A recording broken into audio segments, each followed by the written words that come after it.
consacré à cette actualité brûlante en Côte d'Ivoire avec l'arrestation de cette militante de la société civile, Pulchérie Balé. Une fois de plus, elle a été interpellée par les forces de l'ordre du côté de la Côte d'Ivoire, mandatée très certainement par la présidence de la République, Pulchérie Balé, de son retour du Mali où elle avait été invitée par des OSC consoeurs pour bien sûr évoquer le différend qui oppose la Côte d'Ivoire et le Mali actuellement avec l'arrestation de ces mercenaires ivoiriens arrêtés à l'aéroport international Modibo Keïta. Pulchérie Balé a donc été interpellé à la suite d'une réponse à une convocation des forces de l'ordre ivoiriennes. Nous parlons donc de cette actualité avec vous et nos invités dans cette nouvelle édition de votre matinale informative. Sur le plateau central de la télévision panafricaine, nous sommes avec notre consultant permanent, Jonathan Batengene. Bonjour et bienvenue.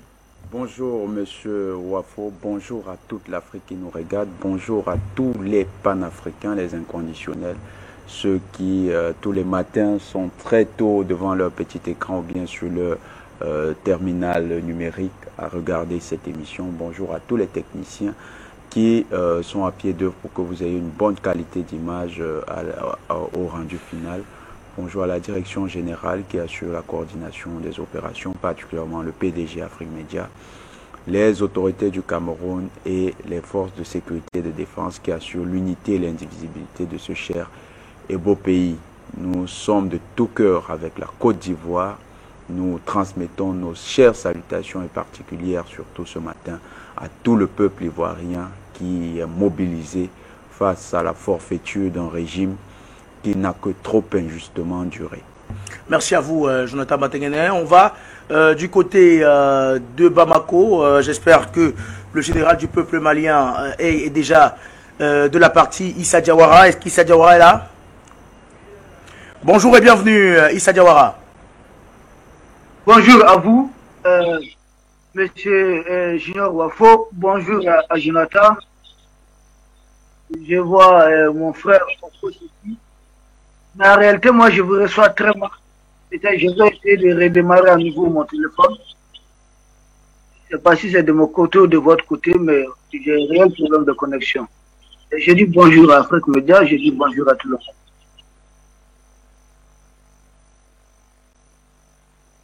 Vous l'avez dit, Okosisi Baba Nicolo, bonjour et bienvenue. Alors, bonjour combattant Junior Wafo.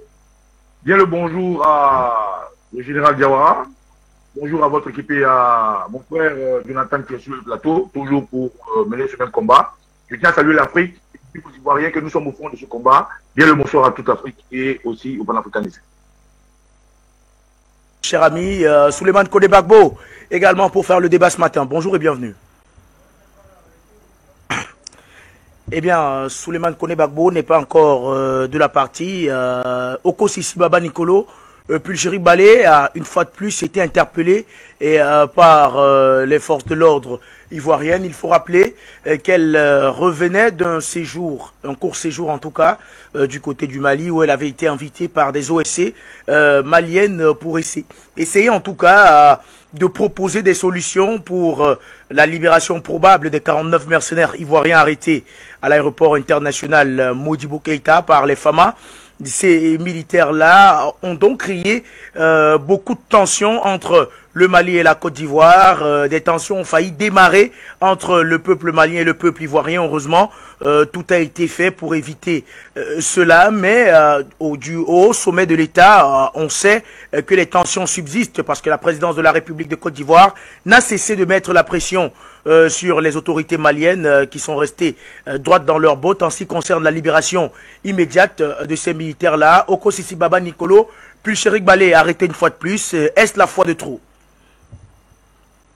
Alors, merci, cher Julien, et merci surtout à l'équipe d'Afrique Média de mettre cette dame à l'honneur aujourd'hui parce qu'elle le mérite. Elle le mérite d'abord pour son opiniâtreté, pour son patriotisme et pour le combat qu'elle mène. Le combat en lequel nous croyons en tant qu'Ivoiriens et aussi en tant que personnes kidnappées, maltraitées, violentées, assassinées et exilées.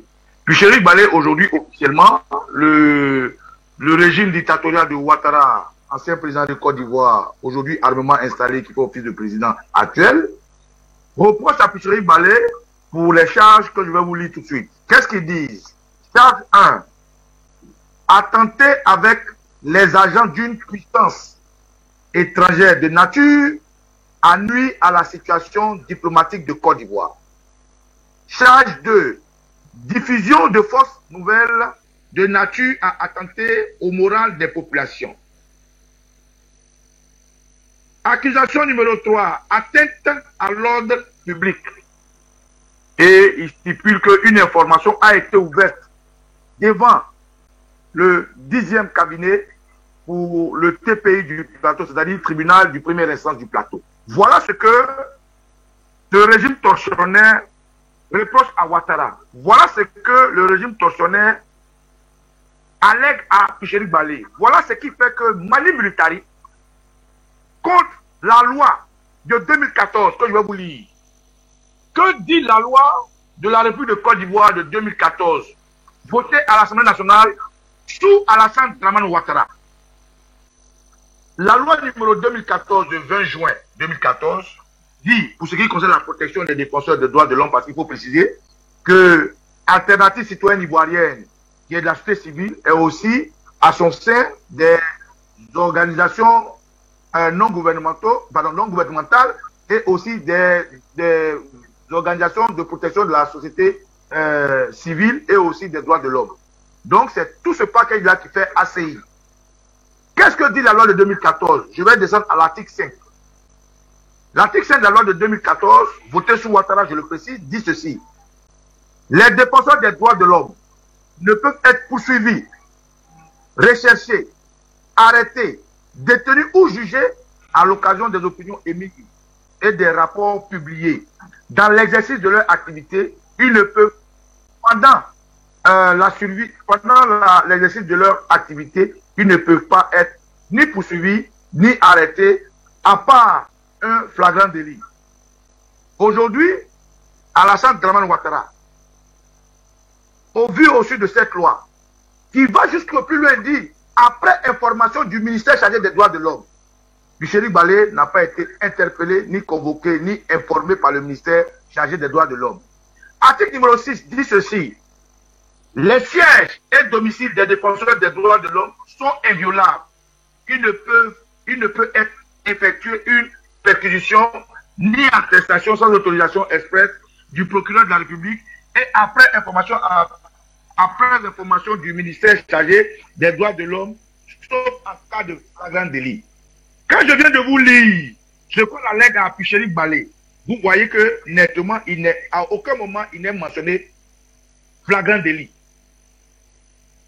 Quand je lis ce qu'on allègue, ce pourquoi on l'a arrêté, sans la présence de ses avocats, avec de la malice, avec de la sédition, à aucun moment il n'est mentionné flagrant délit. Donc une fois de plus, ça serait pour moi un pléonasme de dire que Ouattara est un menteur, un manipulateur, un mythomane et quelqu'un qui ne respecte pas la loi. Ce serait du pléonasme parce que lui-même, depuis les armes qu'il a pris pour se maintenir au pouvoir en tant que candidat exceptionnel, est quelqu'un qui viole les lois. Et vous avez vu, la dernière en date, c'est celle-là qui est de son troisième mandat. Qu'est-ce qu'on reproche à Picheri Balé en vrai? En réalité, on a peur de ce que Picheri Balé fait du bien aux Ivoiriens. En réalité, on a peur que sa voix aujourd'hui est en train de regarder les Ivoiriens. En réalité, on a peur aujourd'hui de la Picheri Balé qui est en train de reformer les rangs dans le combat de la société civile. Une fois qu'on a fini d'abrigader les partis politiques, une fois qu'on a fini de monnayer le droit des chefs traditionnels et des chefs des rois, une fois qu'on a fini de mettre dans sa poche les chefs religieux, les guides religieux, il reste qui? Il reste seulement cette société civile aujourd'hui qui lève la voix. Donc Picheri Balé est le fer de lance. Alors, je sais où il faut. Je vous donne cette information pour vous dire il y a violation des droits de l'homme, il y a violation de ces droits fondamentaux. Ils ont appelé Picheri Balé, je vous donne les faits. D'abord, lorsqu'elle est venue du Mali, on l'a kidnappée à l'aéroport. Ils l'ont déportée de l'aéroport. La préfecture de police se trouve à des kilomètres très loin. Ils lui ont posé des questions de savoir qu'est-ce qu'elle allait chercher au Mali. Et elle explique par A plus B qu'elle avait été invitée par des représentants de la société civile au Mali. Au Mali, elle a profité pour rencontrer naturellement la société civile, les Ivoiriens résidents et aussi les autorités du Mali. Elle a été relâchée et convoquée ultérieurement. Elle a son téléphone qui a été bloqué par le préfet de Côte d'Ivoire, son passeport qui avait été bloqué. Et c'est encore tout à attendre qu'un matin, il appelle un soir de 16 h. Il lui demande gentiment, écoute, viens chercher. Ils n'ont même pas eu le courage de lui dire que c'est dans le cadre de son affaire. Ils lui ont dit, écoute, viens chercher ton téléphone et ton passeport pour que, voilà.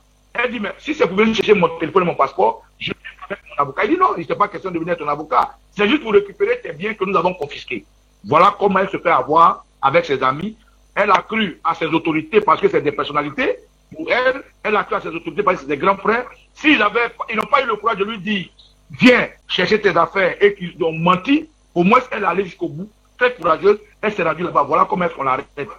On l'arrête, on informe ses avocats pour leur dire, messieurs, venez, nous avons votre cliente. Les avocats, très intelligents, très loyaux, les avocats qui connaissent la loi informent la police parce qu'elle a reçu l'appel direct du DG de police lui-même. Il n'est pas passé par la voie normale, il n'est pas passé par le protocole normal, il l'a appelé directement, comme quelqu'un qui appelle son ami ou bien une connaissance. Voilà comment elle s'est fait avoir. Donc, après l'avoir kidnappé, ils informent ses avocats pour lui dire, venez, votre cliente est ici. Et les avocats replient pour lui dire, d'abord, nous sommes en vacances judiciaires au niveau de la Côte d'Ivoire. De deux, vous ne pouvez pas prendre notre cliente, la détenir et maintenant nous informer. Non. Dans le cas contraire, faites les choses légalement. Laissez-la partir, adressez-nous une convocation avant le diplôme et avec elle nous allons répondre.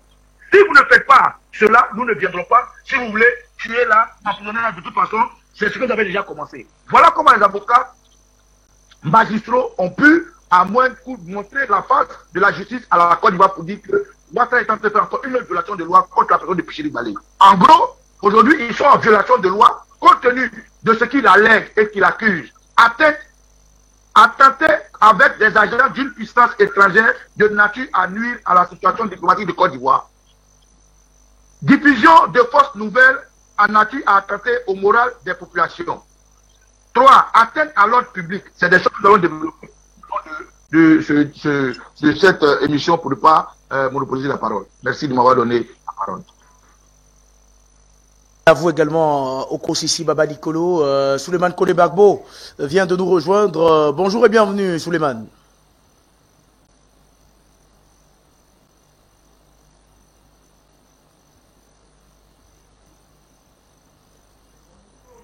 Ouvrez votre micro, Souleymane, ouvrez votre micro. Bonjour, je salue tous les camarades.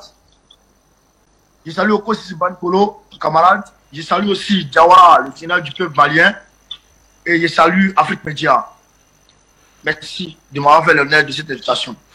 Merci à vous également d'avoir répondu présent. Souleymane Kone Gbagbo, eh bien, je le disais il y a quelques instants à Okosisi Baba Nicolo, avec cette arrestation de Pulchérik Balé, nous en parlons ce matin. Il faut dire que Okosisi a bien fait de rappeler les faits. Pulchérik Balé de retour du côté du Mali, où elle avait été invitée par des organisations de la société civile malienne pour essayer de proposer des solutions pour la résolution du conflit qui oppose, on va dire, les autorités ivoiriennes, pas le peuple, les autorités ivoiriennes aux autorités maliennes dans l'affaire des 49 mercenaires arrêtés dernièrement au Mali.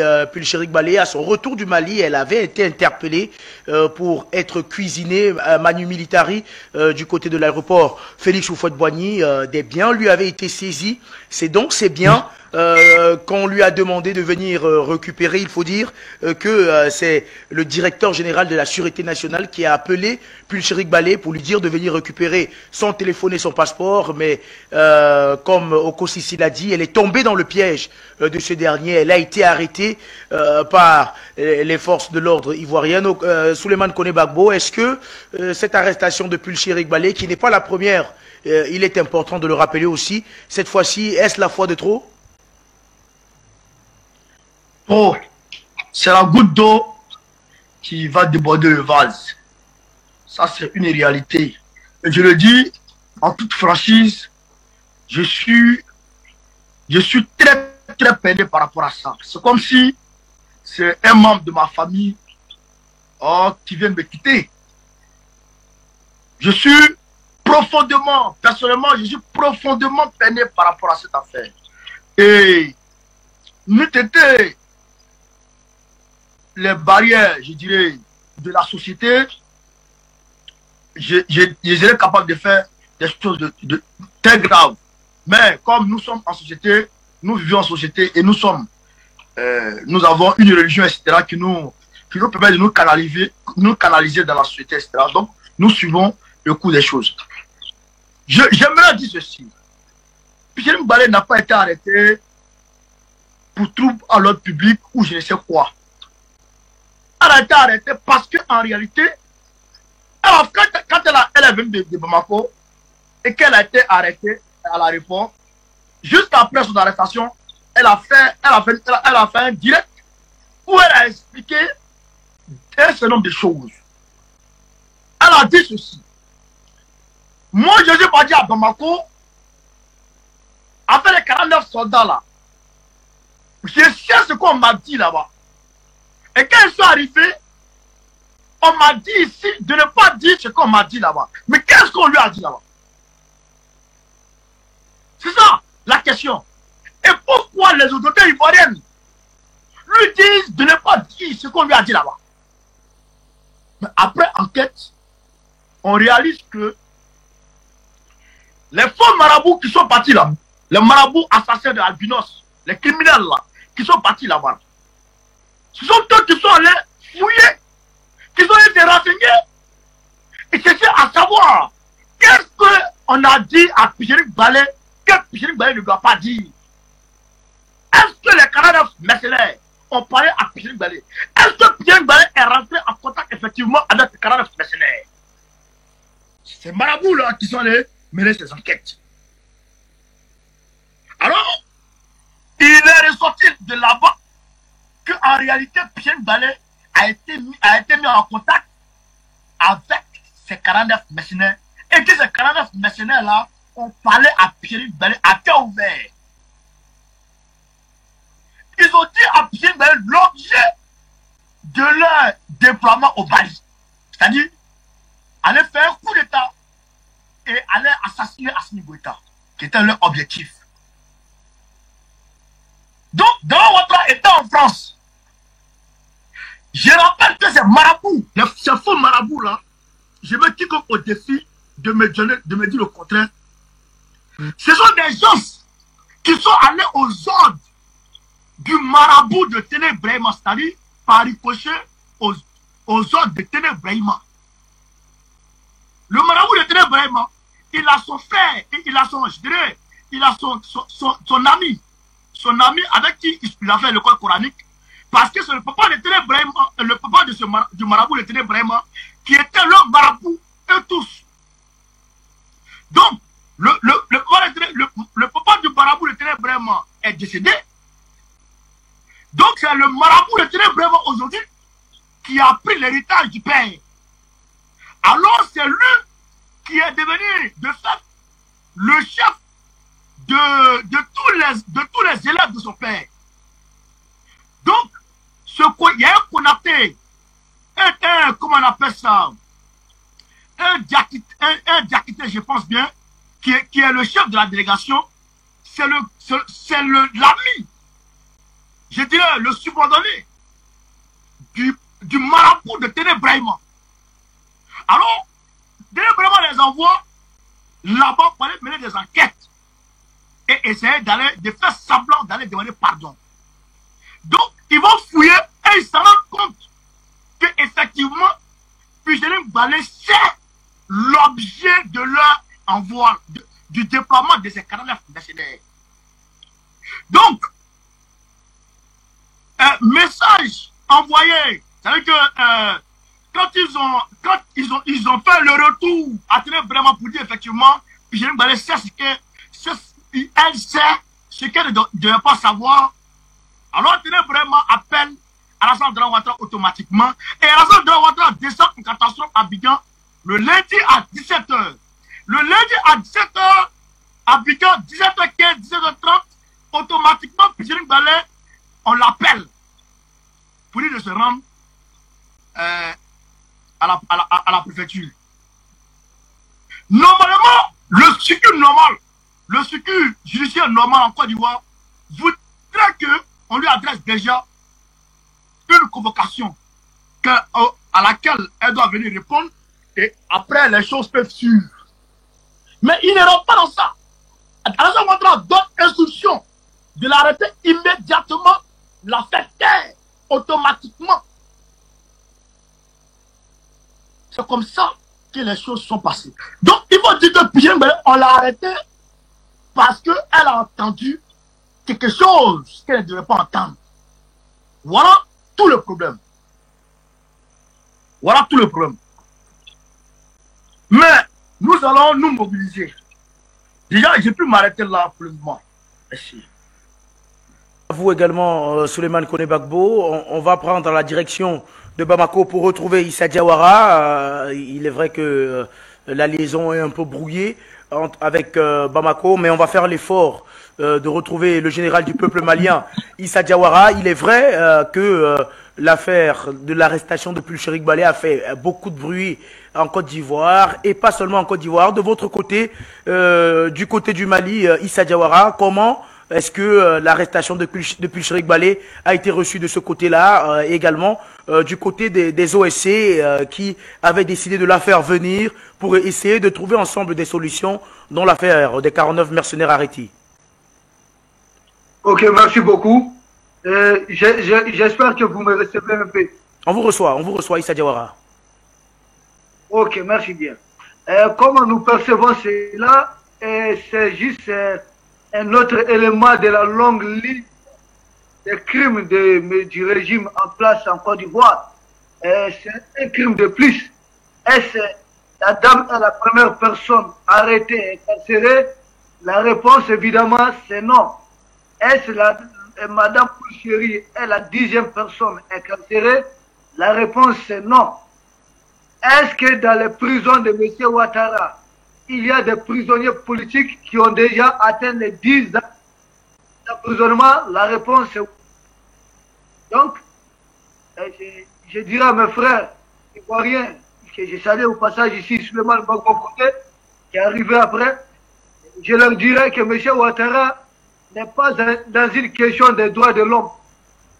M. Ouattara, c'est comme ses parrains, c'est-à-dire l'Occident. Quand l'Occident vous attaque, l'Occident, les droits de l'homme sont respectés. Mais quand vous attaquez les hommes de l'Occident, on va vous accuser de violation des droits de l'homme. Quand vous tuez un terroriste de l'Occident, on vous accuse de violation des droits de l'homme. Quand l'Occident tue un terroriste, neutralise un terroriste, Ben Laden sans jugement, et là il n'y a rien à faire. Tous les hommes que l'Occident peut neutraliser sans jugement, ce n'est pas grave. Mais si un autre pays le fait, ça devient grave. Donc M. Ouattara n'est pas dans les questions de droit. Dans quelle question de droit de quel droit vous nous parlez? M. Ouattara a fait un prisonnier sans jugement et qui croupissent toujours en prison. Des jugements qui ne répondent à aucune.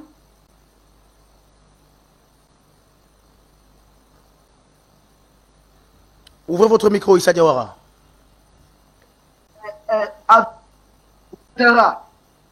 Ensuite, ce que j'ai.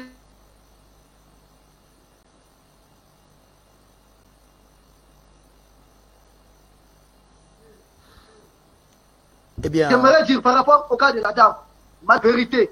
La vérité, faire manifester la vérité. C'est ce qui compte beaucoup dans cette histoire. Si elle est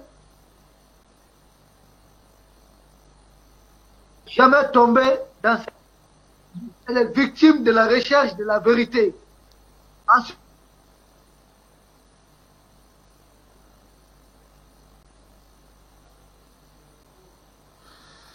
eh bien, retour donc sur le plateau. On a des soucis de lésion, je le disais il y a quelques instants, avec Bamako, mais le temps de permettre tout de même à l'équipe technique de voir dans quelle mesure ces problèmes peuvent être réglés. On va écouter quand même Pulchéri Balé à son retour du Mali après avoir rencontré les mercenaires de ce côté-là, comme le disaient nos invités il y a quelques instants. Pulchéri Balé a donc tenu une sorte de point de presse dans lequel il s'est exprimé sur les raisons de son voyage et beaucoup d'autres choses. On va écouter la vidéo, on revient sur le plateau pour en parler, toujours avec les mêmes invités. Je me suis rendu au Mali sur invitation d'une organisation de la société civile malienne dénommée Unis pour le Mali, dirigée par Sidi El Mokhtar Kounta, son président. Et l'invitation est intervenue à une période où on bouclait une mission sur la réconciliation. J'étais très fatiguée, donc j'ai estimé que je pouvais profiter de cette invitation pour me reposer un peu. Donc je suis allée au Mali à la fois pour me reposer, mais aussi pour un partage d'expérience avec la société civile du Mali. Donc une fois arrivé au Mali, il m'a semblé normal de chercher à savoir si les Ivoiriens vivant au Mali n'avaient pas de problème de cohésion sociale avec leur tuteur. C'est ainsi que j'ai demandé à rencontrer l'association des Ivoiriens au Mali. J'ai été reçu par le président et son secrétaire général qui m'ont assuré qu'il n'y avait pas de problème majeur, en tout cas pas dans leur rapport avec les Maliens, mais que depuis que le problème des 49 militaires était survenu, il y avait des tracasseries au niveau des contrôles, puisque des rumeurs d'infiltration couraient, ou du moins courent toujours là-bas. Donc, en dehors de ces tracasseries, il n'y a pas de problème majeur. Donc, je pourrais vous rassurer que les Ivoiriens au Mali ne subissent aucune menace. Cependant, ils m'ont chargé de sensibiliser la population ivoirienne sur leur réaction sur les réseaux sociaux. La violence dans certains propos n'est pas en leur faveur parce que eux ils vivent là-bas et ça déplaît à certains Maliens qui leur font quand même voir certains commentaires, certaines réactions. Donc ils m'ont chargé de dire aux Ivoiriens d'être modérés dans leur langage, d'autant plus que ils ne savent pas réellement ce qui se passe dans cette affaire. Ils m'ont aussi confié qu'ils avaient certaines difficultés quant à l'encadrement des Ivoiriens là-bas. Parce qu'on les appelle souvent en situation d'urgence parce que quelqu'un a un problème avec la police ou avec un Malien. Et parfois, ce sont des interventions qui nécessitent des frais, alors qu'ils n'ont pas de subvention pour effectuer ce travail-là. Il paraîtrait qu'avant, il existerait une subvention pour la diaspora. Donc, ils souhaiteraient que cette subvention-là soit remise en service pour que les responsables de la diaspora aient beaucoup plus de marge de manœuvre pour soutenir les frères qui ont des problèmes là-bas dans la diaspora. Donc, nous lançons un appel au ministère des Affaires étrangères de regarder de près cette question, surtout dans les pays africains. Donc, en dehors de cette rencontre, nous avons rencontré également la communauté africaine, la Fédération des communautés africaines du Mali, la FEMAC, qui est dirigée par un Béninois qui regroupe 22 pays. Et eux aussi, vraiment, on a rencontré tout le bureau, c'était bien, il n'y a pas de problème là-bas entre eux aussi. On a rencontré effectivement des associations de la société civile malienne, mais surtout des autorités maliennes sur la question des 49 militaires. Et je vous avais promis qu'aujourd'hui, je vous en parlerai en long et en large. Il se trouve que cette situation est très, très, très sensible. Nous avons écouté les autorités maliennes. Nous n'avons pas encore écouté les autorités ivoiriennes. Mais nous tenons à dire que les autorités maliennes sont dans de très très bonnes dispositions pour qu'il y ait des négociations avec la partie ivoirienne. La preuve, depuis que les 49 militaires ont été arrêtés le 10 juillet, c'est seulement le 2 août qu'une instruction judiciaire a été ouverte. Voilà, mais on ne peut pas vous donner plus de détails pour des raisons diplomatiques. Nous allons nous faire fort de parler avec les autorités ivoiriennes cette semaine. Le principe est acquis. Mais ce que nous pouvons dire, c'est que les 49 militaires se portent bien. Ils ne sont pas maltraités. Les autorités maliennes sont disposées à un règlement à l'amiable. Elles sont conscientes qu'ici, en Côte d'Ivoire, il y a plus de 4 millions de Maliens qui vivent ici, qui travaillent ici. Et nous voulons dire que nous sommes disposés à aider les deux parties à trouver une solution amiable. Nous avons déjà commencé à négocier nous-mêmes avec les autorités maliennes pour la libération de nos frères. Et nous savons ce que ces autorités nous ont dit. On ne peut pas aussi tout vous dire maintenant, avant d'avoir rencontré les autorités ivoiriennes. On avait annoncé qu'on vous dirait tout aujourd'hui parce qu'on n'avait pas encore l'assurance, vu la façon dont les choses se sont passées à mon retour, on n'avait pas l'assurance qu'il y aurait un échange avec les autorités ivoiriennes. Maintenant que le principe est acquis, nous voulons nous excuser auprès de vous. Nous allons attendre de parler avec elles. Donc nous sommes disposés à aider les deux parties, voilà, à régler ce problème. Et nous pouvons vous assurer qu'il y a beaucoup d'espoir. Voilà. Nous voulons apporter notre soutien aux familles, aux amis de ces 49 militaires et espérer qu'avant la fin de ce mois d'août, vraiment une solution soit trouvée avec l'appui de la société civile malienne également. À la réalisation, retour sur le plateau avec vous. Jonathan Batengene, on a parfaitement écouté Pulchérik Balé, c'était là, à son retour de Bamako. Elle avait vraiment espoir, comme le disait Oko Sisi Baba Nicolo, espoir et confiance dans les autorités de son pays. Après avoir échangé avec les autorités maliennes, elle attendait d'échanger avec les autorités ivoiriennes, mais malheureusement, à son retour, elle a été interpellée quasiment manu militari. Avant d'être libérée, on lui a tendu un guet-apens, cette fois-ci avec cette proposition de venir récupérer son téléphone, récupérer son passeport, mais une fois arrivée sur les lieux, c'était tout autre. Elle a été encore arrêtée. Pulchérik Balé, on parle ce matin de torture, même si on n'a pas encore reçu les preuves d'une torture physique infligée à Pulchérik Balé, Jonathan Batengene, on peut d'ores et déjà parler au moins de torture psychologique. C'est une torture psychologique. Cette dame, c'est vraiment une héroïne. Et ça, le peuple ivoirien peut en être fier. Tous les Africains peuvent être fiers de cette dame.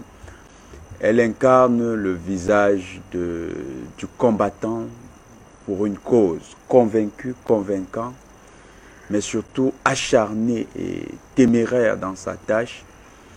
Elle est dans une lutte qui, pour elle, n'est pas politique. Faut le préciser, parce que l'acharnement dont elle est victime, le harcèlement dont elle est victime, la barbarie, la répression du régime Ouattara envers elle n'a aucune explication du point de vue du sens qu'elle donne à son combat. Elle le veut non. D'ailleurs, elle a décidé de lâcher une organisation, la Forci, parce qu'elle ne voulait pas être associée à l'image des luttes politiques. Elle est restée dans l'axe des droits de l'homme. Elle a commencé elle avait lancé le mouvement le Orange, les gilets orange. Elle a été arrêtée. 8 mois de prison à la Maka. On lui avait reproché à l'époque d'avoir organisé des manifestations contre la forfaiture de M. Ouattara, le 3e mandat de trop déjà. et on l'avait comme ça embastillée pour certainement obtenir son silence. Elle était partie avec plusieurs de ses collaborateurs. Elle est ressortie 8 mois après. Elle ne s'est pas tue. Elle est restée forte. C'est une dame qui a l'amour de la Côte d'Ivoire dans son cœur. Elle aime son continent, elle aime son pays. On se souvient qu'il y a quelques mois encore, c'était avec Oko Sisi Baba Nicolo, c'était au mois de juillet. Ils avaient lancé une manifestation pour le 22 juillet. Et nous avons vu les résultats. Les résultats, c'est finalement l'augmentation salariale qui a suivi. Parce que Pulchérie Balé avait senti que le panier de la ménagère, elle qui est une mère de 3 enfants, commençait à s'amincir, à diminuer. On ne pouvait plus faire avec la ration les dépenses qui permettaient à une famille de vivre décemment. Cette mère de famille, cette Ivoirienne, cette Africaine digne, a réussi son combat. Et ça, on devrait lui adresser des félicitations et notre déférence face à la hauteur de son combat et au succès qu'elle engrange. Tout est à mettre sur son crédit. Cette décision prise au forceps par M. Ouattara, voyant les manifestations populaires se préparer, mais surtout après cet acte odieux qu'il a commis contre les frères du Mali, envoyer des mercenaires pour commettre un coup d'État dans ce pays. Ces mercenaires qui ont été arrêtés finalement dans leur sombre besogne. Madame Pulchérie Balé, elle dit elle-même, elle allait se reposer. Elle se déplace, elle va au Mali voisin pour prendre quelques jours de congé. Et ça arrive. On sait que les hommes comme Ouattara ont été habitués plutôt à des congés sur la Côte d'Azur.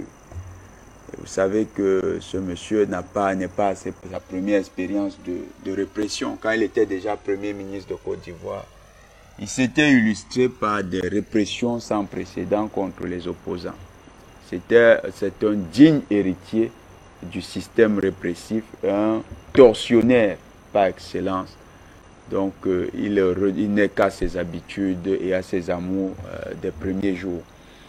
Madame Balé, quand elle va donc au Mali, elle n'avait pas dans son agenda de jouer les entremetteurs. Mais comme tout leader, elle se retrouve de manière fortuite au cœur d'un scandale qui a été orchestré par le régime Ouattara. Elle qui était simplement une leader de la société civile. Et donc, on lui porte le dossier, on lui dit, vraiment, si vous pouvez jouer de votre entre-gens pour résoudre cette crise, ce serait une bonne chose. Et de bonne foi qu'elle est, se rend vers les autorités maliennes et certainement obtient de ces autorités un ensemble de principes qui pourraient permettre le dénouement heureux de cette situation. Mère de famille également, nous l'avons précisé, elle revient en Côte d'Ivoire et elle informe l'opinion nationale de ce que les autorités maliennes, au contraire de ce que nous-mêmes ici nous pensons, c'est-à-dire qu'ils seraient dans une posture dure et jusqu'au boutiste, elles nous disent sont prêts à relâcher les soldats ivoiriens. Il suffit d'user de voies diplomatiques et de bons créneaux, utiliser les bons créneaux, la voie du dialogue. Voilà pourquoi M. Ouattara l'arrête. Mais il ne l'arrête pas parce qu'elle a dit qu'il y a des voies de dialogue. Il a fait arrêter parce qu'il soupçonne qu'elle est en possession d'informations compromettantes le concernant. Parce que M. Ouattara a honte. Vous savez, ce n'est pas facile pour un criminel de savoir que dans le quartier, il y a quelqu'un qui connaît sa véritable profession et qui connaît les secrets de son métier. S'il y a quelqu'un qui le menace le plus durement, c'est celui qui est au courant de tout cela. Donc, généralement, les criminels préfèrent éliminer ce genre de personnes. Et c'est un peu ce qui arrive à Madame Balé. C'est-à-dire que M. Ouattara s'entend qu'elle a eu des échanges avec les autorités maliennes et connaissant lui-même la profondeur et la puanteur du dossier qu'il a orchestré avec ces mercenaires qu'il a envoyés au Mali, se trouve pris de peur. Il se dit donc, peut-être qu'elle pourrait déballer en coulisses la situation aux hauts responsables de la police ou bien des forces de sécurité qui seraient remontées par le fait, parce que c'est vraiment une honte qu'il a laissé essuyer l'armée, il a fait essuyer à l'armée ivoirienne. Cette dernière aujourd'hui est carrément dans une situation d'armée de mercenaires. Son image a été cornée au niveau international. On se demande bien si des États sérieux seront encore capables de faire confiance à l'armée ivoirienne dans le cadre des missions de maintien de la paix, si ce n'est des armées de mercenaires comme celle de l'OTAN. Et certains hauts responsables de l'armée qui sont donc remontés par cette situation pourraient, à travers Madame Balé, essayer de connaître, d'en savoir un peu plus. Il fallait donc anticiper. Il fallait user de cette violence psychologique, de cette pression. Il fallait l'embastiller comme ça, lui montrer qu'elle n'est pas à l'abri d'une répression arbitraire. Et il faut noter qu'en la matière, le régime Ouattara est champion. L'arbitraire est son mode par excellence de déploiement. Et Madame Balé, dans la peur, créer chez elle une psychose qui ferait que dans la peur, elle aurait désormais la crainte de confier ses secrets à d'éventuelles personnes intéressées. Voilà ce qui amène les autorités ivoiriennes à autant de violations des droits de l'homme. Est-ce que d'après vous, Jonathan Matanganel, le fait que Pulchérik Balé soit une femme dérange encore plus le régime du président Alassane Dramane Ouattara? Vous savez que M. Ouattara, que vous soyez femme ou homme, tant que vous menacez ses intérêts, il est prêt à vous éliminer. Donc, c'est vrai, il y a le côté femme, mais il faut noter que Pulchérik Balé n'est pas féministe. Effectivement. Voilà. Elle n'est pas féministe. Elle n'a jamais prôné cette affaire. C'est une Africaine authentique, originale. Elle est dans le combat des mères africaines. Et Madame Balé, en tant que femme, n'a jamais voulu prendre le combat comme étant le combat d'une femme. Elle prend le combat comme étant le combat du peuple ivoirien. Elle se bat pour le peuple ivoirien. C'est à ce titre qu'elle doit être prise. Mais pour le régime Ouattara, c'est vrai, ce régime, certainement, il y a des officiers zélés dans son armée ou dans sa police qui certainement se posent des questions, mais cette femme-là, elle veut nous déranger. C'est une femme qui fait ça? C'est la question que certainement beaucoup se posent dans ce régime. Mais c'est une question qui n'a pas de sens. Parce que Madame Balé, quand le policier qui s'est levé ce jour, et c'est une honte pour la police ivoirienne, c'est une grosse honte pour tous les officiers qui ont participé à cette forfaiture. Parce que s'ils ont reçu une augmentation salariale, c'est grâce à cette dame. Normalement, ces hommes devraient aller voir cette dame et lui dire: maman, merci pour ton combat. Merci pour tout ce que tu fais pour la Côte d'Ivoire. Au lieu de cela, des ingrats, et comme disait leur maître attitré, des hypocrites, ils se lèvent et vont commettre le forfait, dirigé par celui-là qui a créé une économie du chaos en Afrique, ce Ouattara. Si les pays africains, surtout ceux francophones utilisant le CFA, ont connu un appauvrissement conséquent et donc des conséquences sur le niveau de vie des populations, si on a des jeunes Africains, des Ivoiriens, des Camerounais, des Gabonais, des Maliens, des Burkinabés, des Nigériens dans le désert, puis à Ceuta, Mérida ou bien dans la mer Méditerranée qui meurent, c'est à cause de Ouattara. C'est lui et son FMI qui ont créé des politiques criminelles sur le plan économique, qui ont déstabilisé plusieurs pays, qui ont déstabilisé des économies. Et c'est encore ce monsieur Ouattara, avec sa servitude au franc CFA, qui a entraîné la Côte d'Ivoire dans cette situation chaotique. C'est à se demander si les fonctionnaires ivoiriens vivent sur une autre planète. Les policiers ivoiriens qui auraient dû servir l'intérêt national, c'est-à-dire nous aider même à arrêter Ouattara, comment ils font, comment ils réussissent à aller arrêter des personnes qui se sont battues pour qu'ils aient une augmentation salariale. Ce n'est pas Ouattara qui a augmenté les salaires des Ivoiriens. Il l'a fait parce qu'il était sous la pression de Pulchéri Ballet, d'Oko Sissi Baba Nicolo, de tous les défenseurs des libertés publiques, c'est-à-dire des droits économiques et sociaux en Côte d'Ivoire. C'est leur combat qui a réussi à donner cette augmentation salariale. Nous devons le marteler.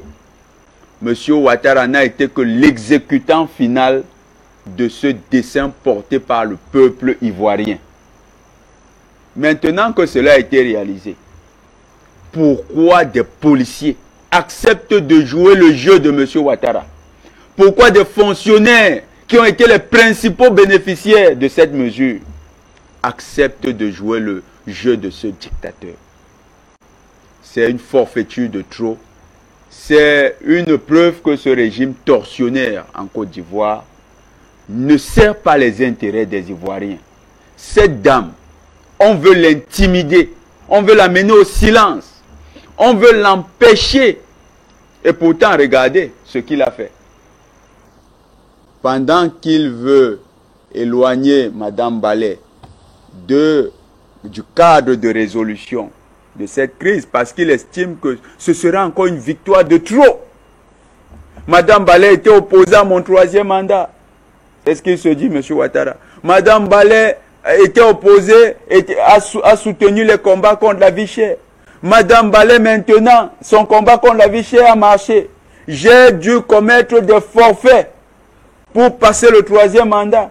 Et puis là, dans le cadre d'une humiliation internationale, c'est elle qui veut sauver la face de la Côte d'Ivoire. Non, elle n'aura pas ce crédit. On veut l'intimider. On veut l'amener à croire qu'elle a commis une erreur de se mêler de ce dossier qui est d'abord un dossier pour l'honneur de la Côte d'Ivoire. Madame Ballet est la figure du peuple ivoirien. Cette voix frêle qui s'élève dans un tintamarre de sauvagerie. C'est la voix de la justice que réclame le peuple ivoirien.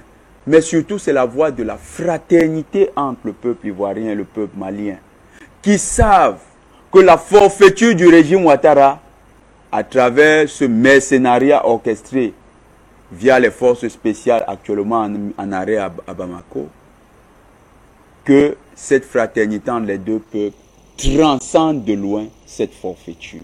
C'est ce qu'est Mme Ballet. Elle est la figure de la coopération de cette CEDEAO des peuples.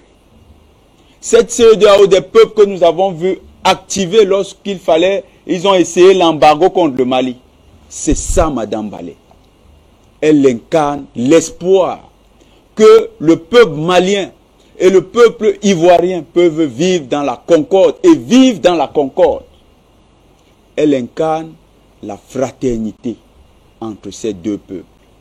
Pendant que le visage de l'ostracisme, le visage de la forfaiture, le visage du mercenariat est incarné par Ouattara. Voilà ce qui lui fait mal. Il fallait intimider cette dame. Et qu'est-ce qu'il fait? Pendant qu'il envoie cette dame de l'autre côté, là où elle ne devrait pas être, il réunit des imams et il l'envoie au Mali.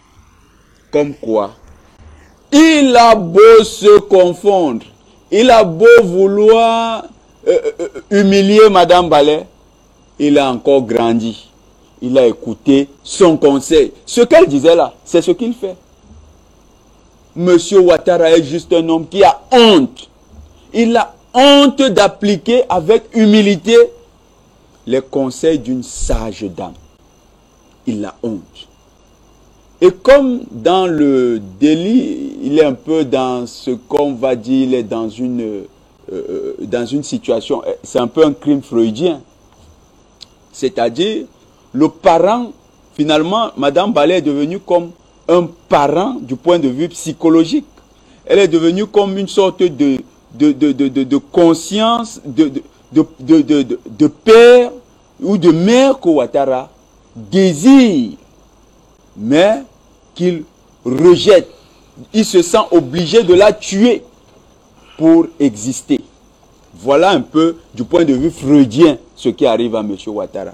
Cette mère-là, qu'il aime tant, mais qu'il a honte d'assumer.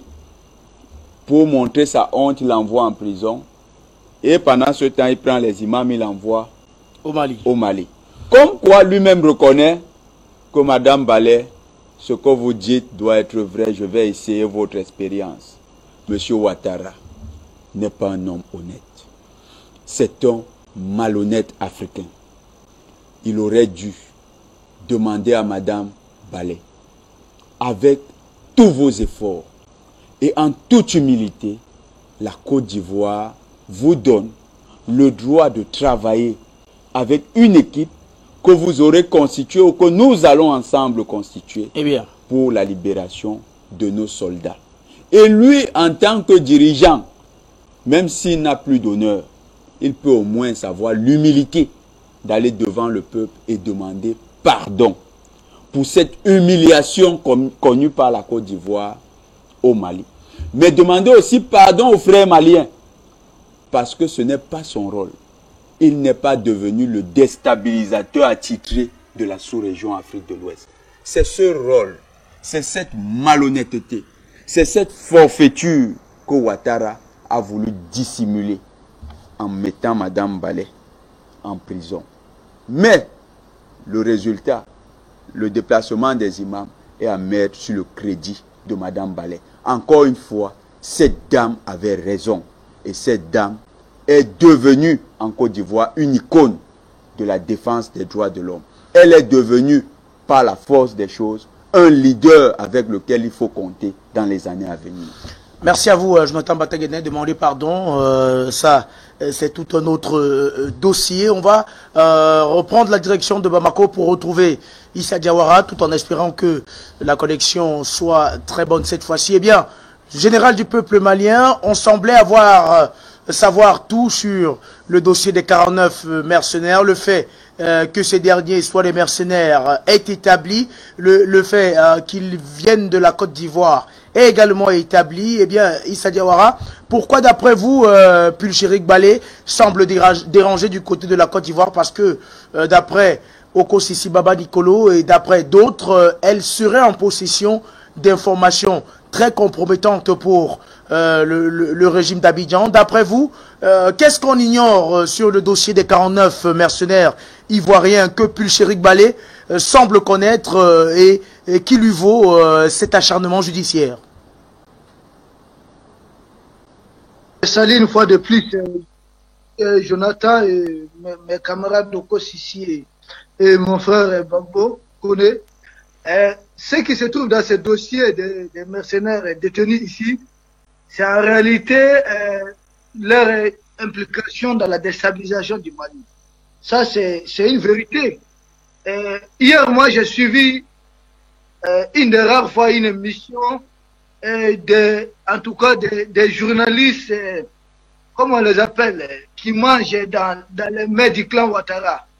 Mais moi, j'étais surpris, j'étais dépassé. Une émission, un débat concernant cette histoire de 49 mercenaires, je ne revenais pas comment ils étaient en train d'intoxiquer, de vouloir intoxiquer l'opinion ivoirienne, et que la démarche des dames, de Madame Pulchéry et d'autres Ivoiriens aujourd'hui sont en train de réagir. Parce que pour eux aujourd'hui, il faut, Pulchéry et autres, contribuer à casser leur plan, leur communication dans cette histoire. Parce que c'est que moi j'ai écouté hier, mais écoutez, ça, c'est surprenant. Ils vont jusqu'à traiter le colonel Goïta de ne pas être un homme, pardonnez-moi, intelligent, mais moi je suis surpris. Un homme qui parvient à expulser Macron du Mali, devant qui leur président Ouattara tremble, tu dis qu'il n'est pas intelligent. Un homme qui parvient à expulser les militaires français du Mali, combien de bases militaires? Le Mali, la France avait plus de bases militaires au Mali que la Côte d'Ivoire n'a. Mais en moins de 12 mois, ce monsieur parvient à expulser stratégiquement la France et a traduit la France devant le Conseil de sécurité de l'ONU et des journalistes. Mais attendez, je ne reviens pas, ils ne sont pas journalistes ces gens-là. Mais Ouattara a des mercenaires sur tous les fronts, que ce soit sur le plan communicationnel. Monsieur Junior Ouafo, je pense que Ouattara devrait être sage d'appeler Afrique Média pour que les journalistes d'Afrique Média, bien sûr, forment des journalistes ivoiriens. C'est à quoi moi j'assiste, mais ça dépasse un crime. Non seulement il fait emprisonner injustement les enfants des gens au Mali, il paye encore ces journalistes, des gens qui vont émarger. Ils comprennent ce que je suis en train de dire. Des gens qui vont émarger chez Téné Birama Ouattara et viennent s'asseoir sur des plateaux pour intoxiquer l'opinion ivoirienne. Et là encore, ça ne passe pas. Qu'est-ce qu'il faut faire?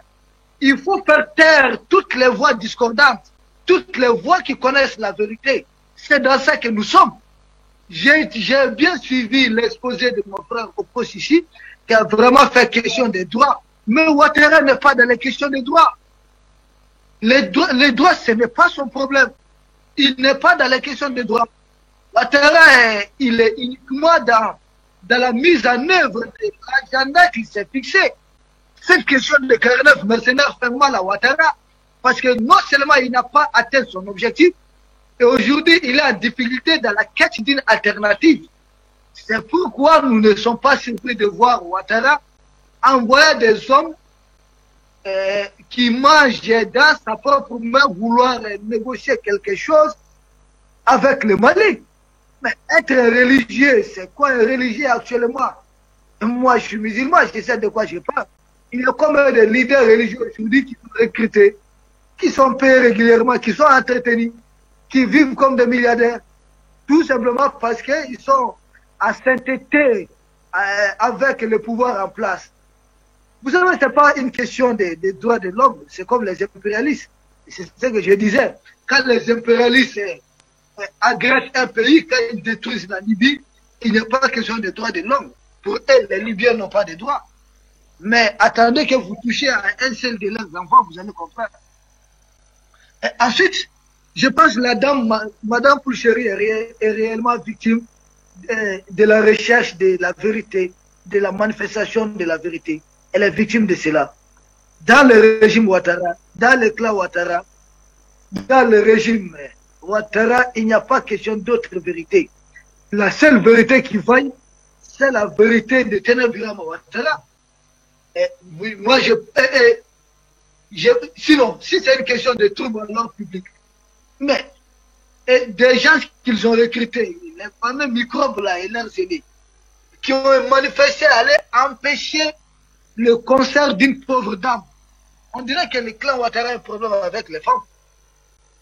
Qui a empêché le concert d'une dame du Mali, Mariamba Lagaré, que je salue ici. Mais ça, ce n'est pas un crime. Ce n'est pas un trouble à l'ordre public. Donc, une dame qui se trouve dans une salle de conférence de presse, c'est elle qui est dans un trouble à l'ordre public. Mais c'est grave cette histoire. Mais les microbes de Ouattara ont fait tuer combien de gens lors de l'élection passée en Côte d'Ivoire? Ça, ce n'est pas un trouble à l'ordre public.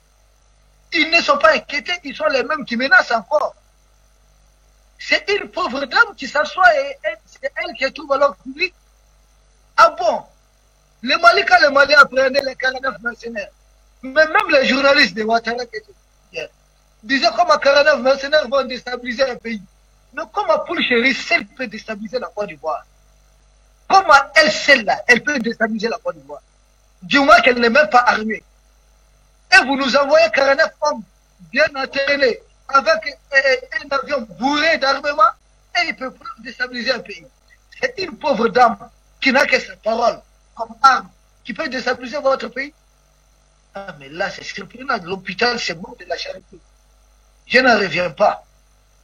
Je pense, la peur de cruauté de M. Ouattara, je m'adresse directement à la jeunesse ivoirienne.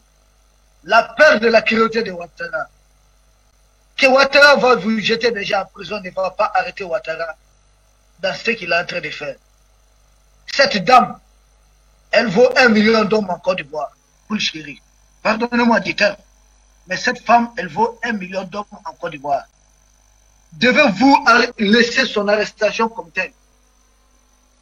Est-ce la vraie jeunesse ivoirienne doit continuer à bavarder et laisser cette femme croupir en prison, tout simplement parce qu'elle a osé là où nous, hommes, nous n'avons pas osé.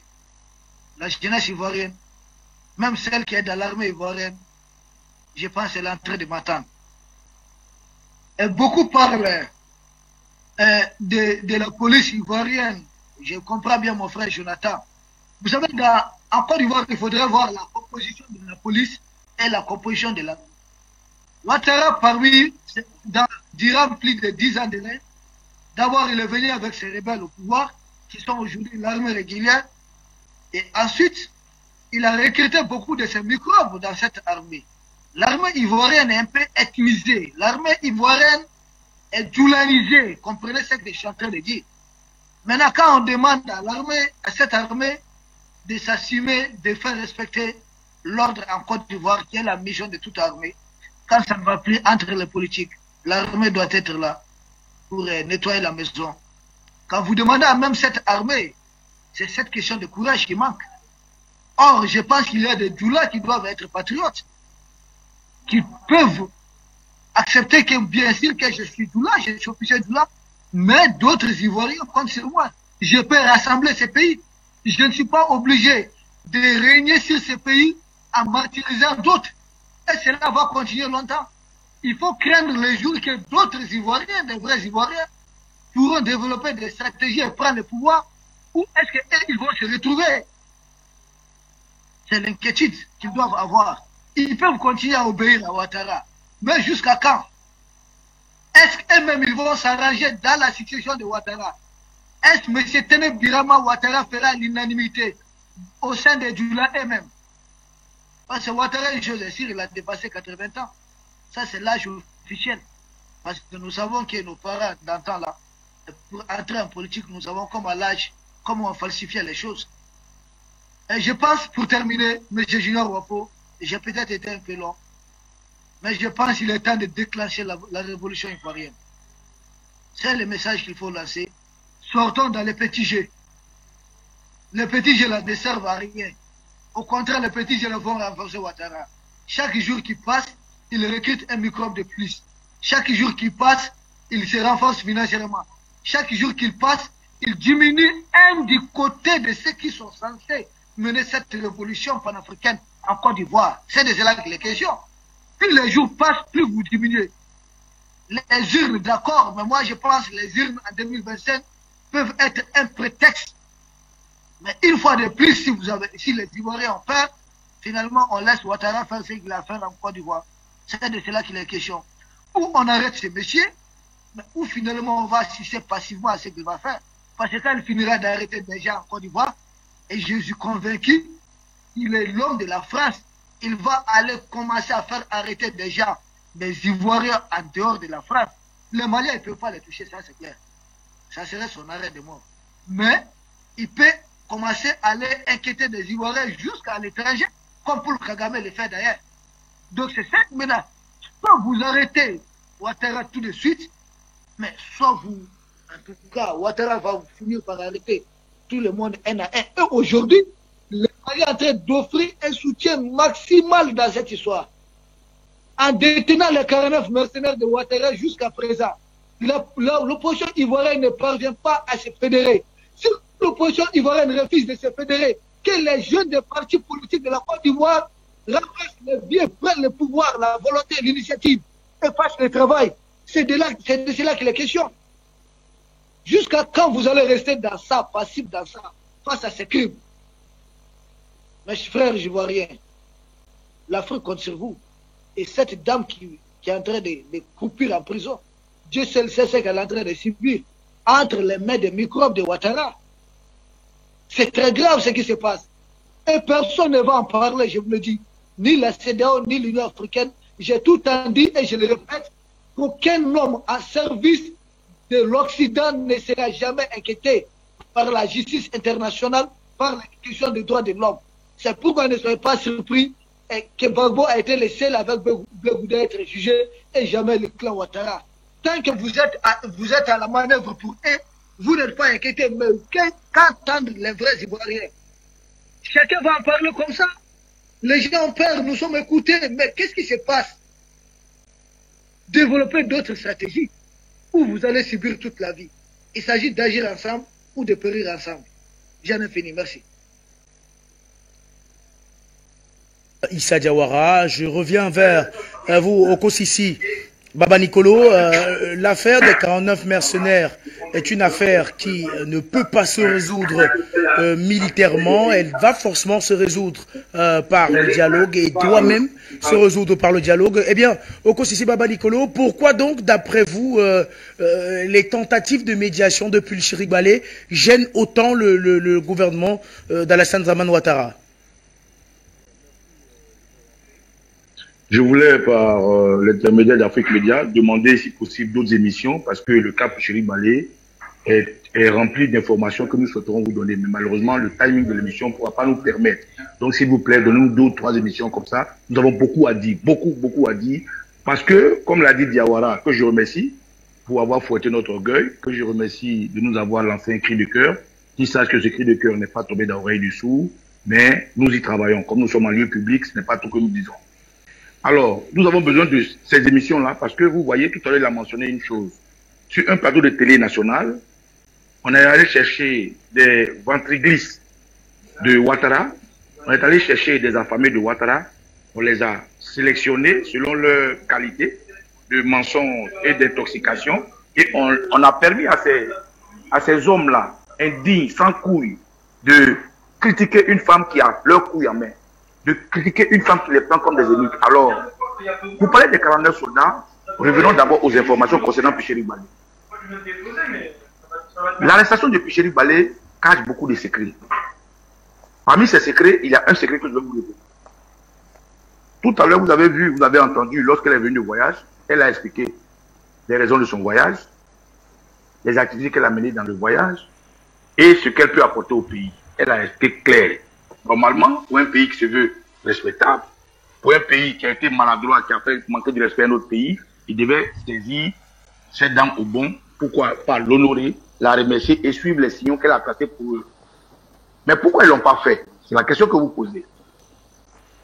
D'abord, Chéric Balé, dans sa démarche, essaie d'expliquer aux Ivoiriens que les Maliens sont dans une position bien disposée à négocier. Les Maliens sont aujourd'hui en phase quand même d'avoir raison. Déjà, elle dérange. Elle a touché la bête, elle a vu la bête. Elle est bien placée pour décrire la bête. Elle fait mieux. Elle est allée jusqu'à inviter les parents des victimes. Là se trouve le premier problème de Chéric Balé. C'est là que Ouattara ne veut pas qu'elle arrive. Pourquoi? Parce que les mercenaires qui sont au Mali, écoutez-moi très bien, ne sont pas pour la plupart ivoiriens. Ils ont été formés au Libéria. Il y a des Libériens, il y a des Guinéens, il y a des Maliens qui sont avec l'opposition de Boubou Cissé, il y a des Ivoiriens, et c'est piloté par des soldats allemands, des soldats anglais, des soldats français et des commandos de Ouattara. Je vous ai donné l'information il y a maintenant 8 mois. Ces soldats-là ont eu une identité ivoirienne, mais ils ne sont pas ivoiriens. Cette identité était une identité usurpée que Ouattara leur a donnée pour faire valoir de nationalité ivoirienne pour aller sur le territoire malien. Alors, le fils de Ouattara, Téné Ouattara, a monté un scénario en invitant les familles de ces soldats. Le RDR a l'habitude de monter ce genre de scénario, comme vous avez vu au temps du président Laurent Gbagbo. Cette histoire de cette femme d'Abou qui a été un montage grotesque. Comme vous avez vu pour salir le président Laurent Gbagbo et sa femme Simone Gbagbo sur l'histoire du charnier où ils ont ramassé des cadavres. Ouattara est fort dans la machination. Comme vous pouvez voir qu'on dit avec 4 machettes, 2 kalachnikovs, on peut faire un coup d'État. Et j'en passe. Mais avec 49 soldats, on refuse d'accepter qu'il peut faire un coup d'État. Avec une femme au menu, on refuse. On lui attribue le fait de faire un coup d'État. Et je continue. Puis Chéric Balé, dans sa démarche, invite les parents des familles, non, les familles des victimes, les familles des mercenaires. Mais c'est ça le poteau rose. Si elle invite la famille des victimes, il faut bien qu'elle ait leur identité. Il faut bien qu'ils disent, que chaque famille dise, je suis la famille de tel soldat. Or, ça n'existe pas. Ce n'est pas les Ivoiriens. Donc, si Picheri, dans cette démarche, va sortir au grand jour le mensonge grotesque de Téné Birama Ouattara, qui a au préalablement créé une ambiance d'inviter la famille. Pourquoi je le dis? Sur les médias ivoiriens, quand cette famille est venue, on dit Madame Tan, femme de soldat. Monsieur Tan, père de soldat. Mais on ne dit pas Monsieur Tan, père de lieutenant ou bien de caporal Landry ou bien de caporal Diawara ou bien de soldat Babo Kone. On ne dit pas ça. Donc, ils ont créé une comédie, et cette comédie-là, Picheri Balé invitant la famille des soldats à les découvrir, en plus des informations qu'elle a déjà. Et ça, c'est une piste qui est très importante. C'est ça qui a fait qu'ils ont arrêté Picheri Balé vite. Parce que si ces familles-là venaient, naturellement, ils vont émerger, ils vont émerger, ils vont donner leur nom, ils vont dire qui est leur fils. Or, ça n'existe pas. C'est des soldats qui ont été formés au Libéria, qui ne sont pas ivoiriens, qui n'ont pas de famille en Côte d'Ivoire. Ils sont vraiment des mercenaires qu'on a attrapés. Voilà le premier point. Le deuxième point. Vous avez vu des religieux au Mali, mais ça fait honte.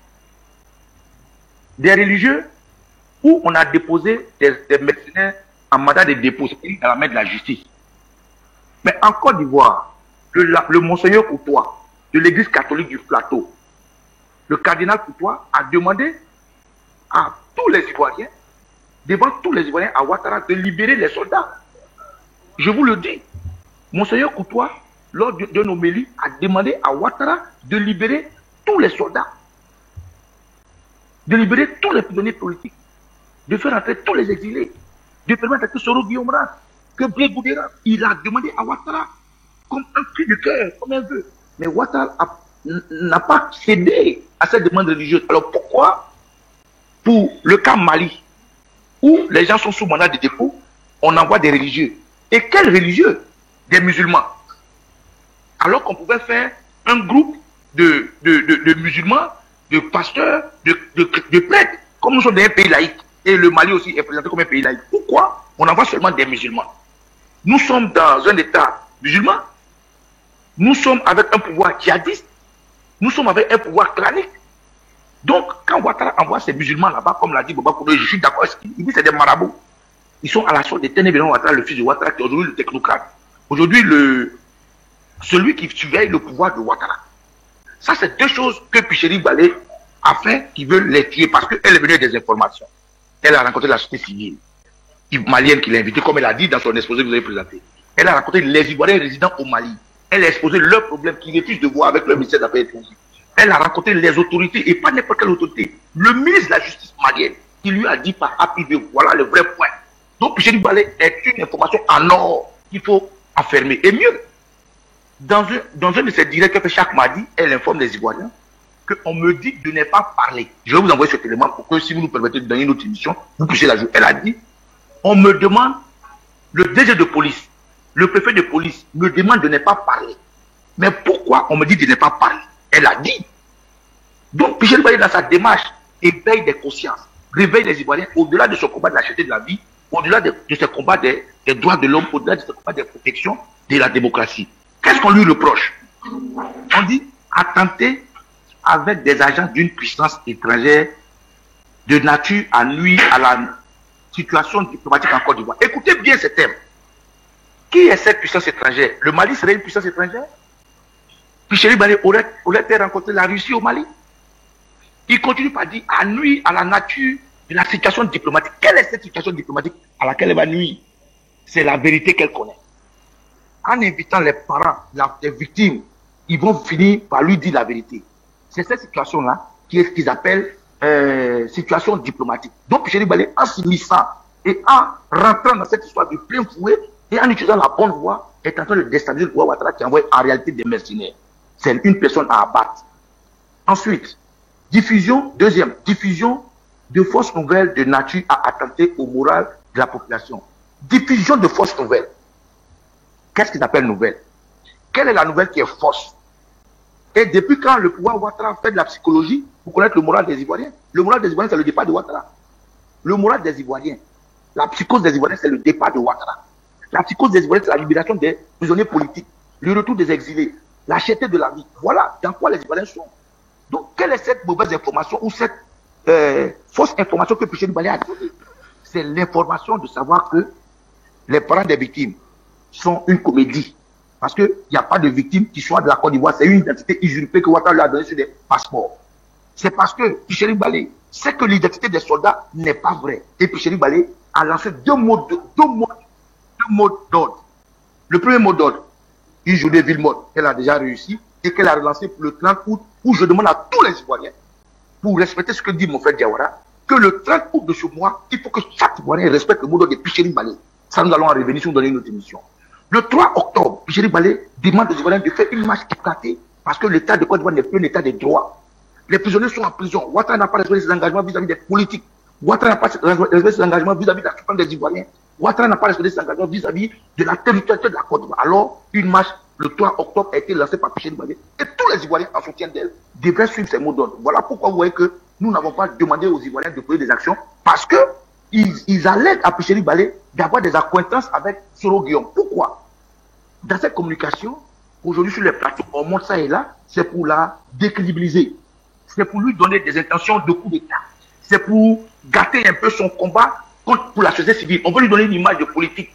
Tantôt, elle est pro-Gbagbo, tantôt, elle est pro-Bédié. Tout ça pour amadouer le RDR qui sont des zombies qui ne réfléchissent pas. Mais nous, les Ivoiriens, savons qu'en réalité, Pichel Balé dérange parce qu'aujourd'hui, là, elle est plus que 1000 hommes ou 1 million d'Ivoiriens. Pichel Balé, elle se représente les partis politiques qui sont aujourd'hui amorphes et kidnappés par Ouattara. Pichel Balé représente leurs militants. Elle se les représente les chefs religieux, les chefs traditionnels. Elle se les représente la société civile tout entière. Elle se les représente toute la couche ivoirienne qui peut contribuer à faire partie Ouattara. Voilà le poids de Pichel Balé et non 1 million de personnes. Elle est plus que ça. Troisième chose, ils disent quoi? Atteinte à l'ordre public. Mais en quoi une personne qui lance un mot d'ordre de ville morte, c'est-à-dire rester chez vous, en quoi cela peut attenter à l'ordre public?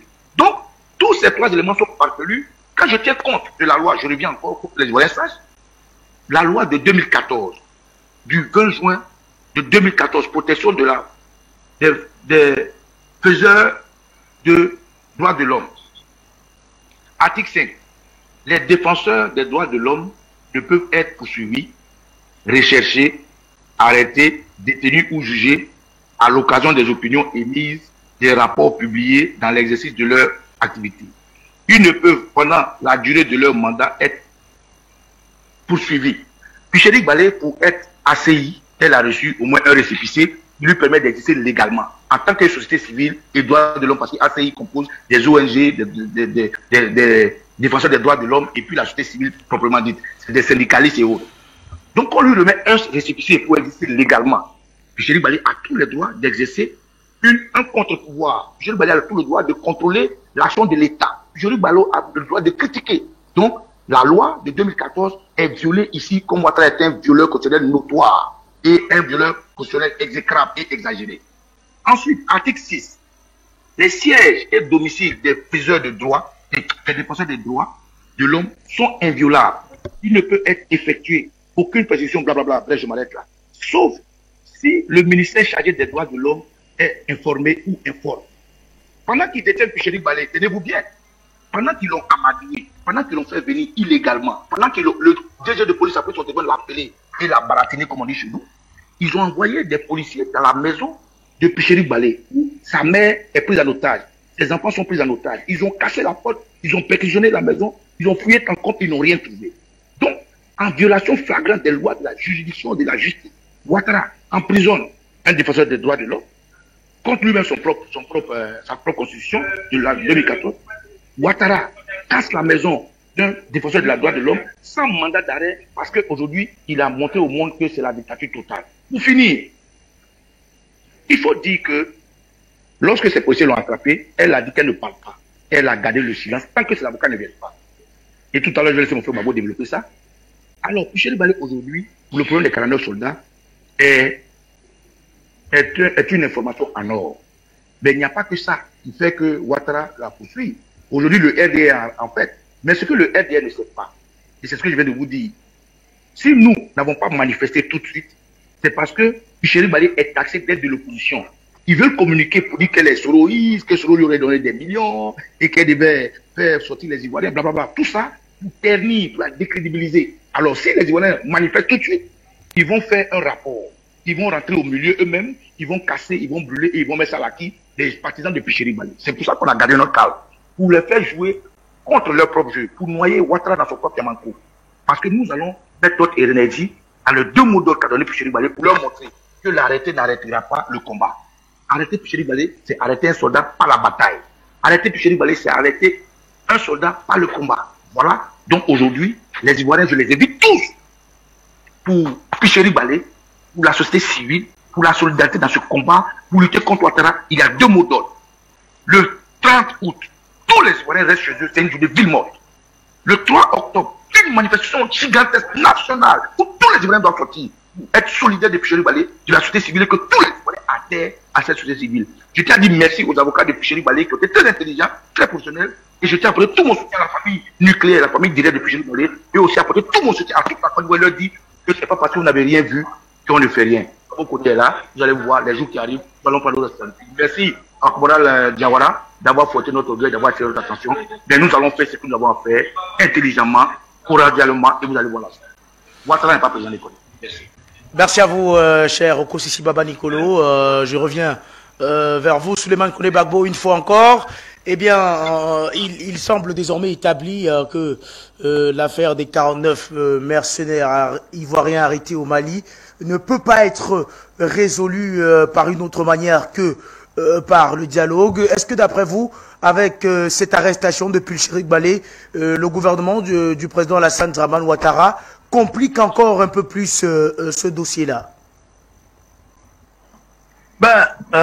Monsieur Julien Wafo, Junior, et je salue Jonathan Bateguene, le camarade sûr du panafricanisme, en tout cas intrépide. Je le dis toujours, et les gens me prennent souvent pour quelqu'un de trop radical. J'ai dit aux parents des 49 mercenaires de commencer à rentrer dans une posture ou de rentrer dans une certaine activité qui va leur permettre d'oublier les enfants. Parce que c'est fini. Ils ne verront plus les enfants. Si c'est à ce drama qu'ils comptent pour demander pardon ou pour dialoguer afin d'obtenir la libération de ces personnes-là, mais qu'ils oublient leurs enfants. Parce qu'il ne le fera jamais. Et comme il ne le fera jamais, Assimi Goïta aussi ne les libérera jamais. Ce n'est pas des faux marabouts, les sacrificateurs d'albinos, je dirais, les criminels comme ça, qui vont aller s'arrêter devant les gens pour parler, et puis on va leur prêter attention. Ça compte même pas, quoi. Monsieur Julien Wavou. Alassane Dramane Ouattara est en train de, une fois de plus, je le dis toujours, montrer son visage, montrer sa vraie face aux yeux du monde. Qui il est, c'est ça qu'il est en train de montrer aux gens. Ce monsieur est un criminel par excellence. Ce monsieur était, c'est-à-dire que, je ne sais pas, un suprémaciste, un nazi. Alassane Ouattara est un nazi. C'est-à-dire que pour lui, il a une autre, il appartient à une autre race de noirs. Voilà, Alassane Dramane Ouattara. Alors, il prend la pauvre femme, qui d'ailleurs est en train de se battre, parce que Picheri Balé l'a fait comprendre. Elle dit, si on me donne une mission officielle de la Côte d'Ivoire, pour aller au Mali, je reviens avec les 49 mercenaires. Mais je pense que une personne qui se propose de pouvoir, en tout cas, travailler afin d'avoir un dénouement heureux dans cette histoire de dialogue, option que vous-même, vous avez approuvé, vous avez adopté dans ce problème-là. Elle dit, elle se propose pour participer au dialogue. Si c'est un homme qui est normal, qui a la tête, qui réfléchit, qui n'est pas mouton, mais ma chérie, viens nous voir. Qu'est-ce que tu peux faire pour que nos soldats reviennent? Ah, monsieur le président, je peux faire ça, ça, ça. Bon, pour faire ça, ça, ça, tu as besoin de quoi? Monsieur le président, j'ai besoin de tant, tant, tant. Alors, on met tout à ta disposition. Va, mais ne suis pas. Et elle s'en va. Et puis, on va voir ce que ça va donner. Toi, tu es déjà président de la République. C'est toi qui est normalement au service de tout le peuple. C'est toi qui dirige le peuple. Et le peuple te doit obéissance. Parmi ton peuple, des personnes sont pour dire, monsieur le président, je vais vous aider dans votre problème-là, qu'on ait un dénouement heureux, qu'on ait un résultat petit. Je vais vous aider. Et tu dis, quitte là, tu ne peux rien faire. Alors qu'on te demande toi-même, il faut demander pardon. Tu ne demandes pas pardon. Bon, on te dit qu'il faut demander pardon, tu ne demandes pas pardon. Quelqu'un se propose, je vais aller les chercher, tu dis, tu ne veux pas. Mais bon, on est capable comment? Là, les parents des 49 mercenaires doivent réaliser que Alassane Ouattara les a lâchés. Il les a lâchés.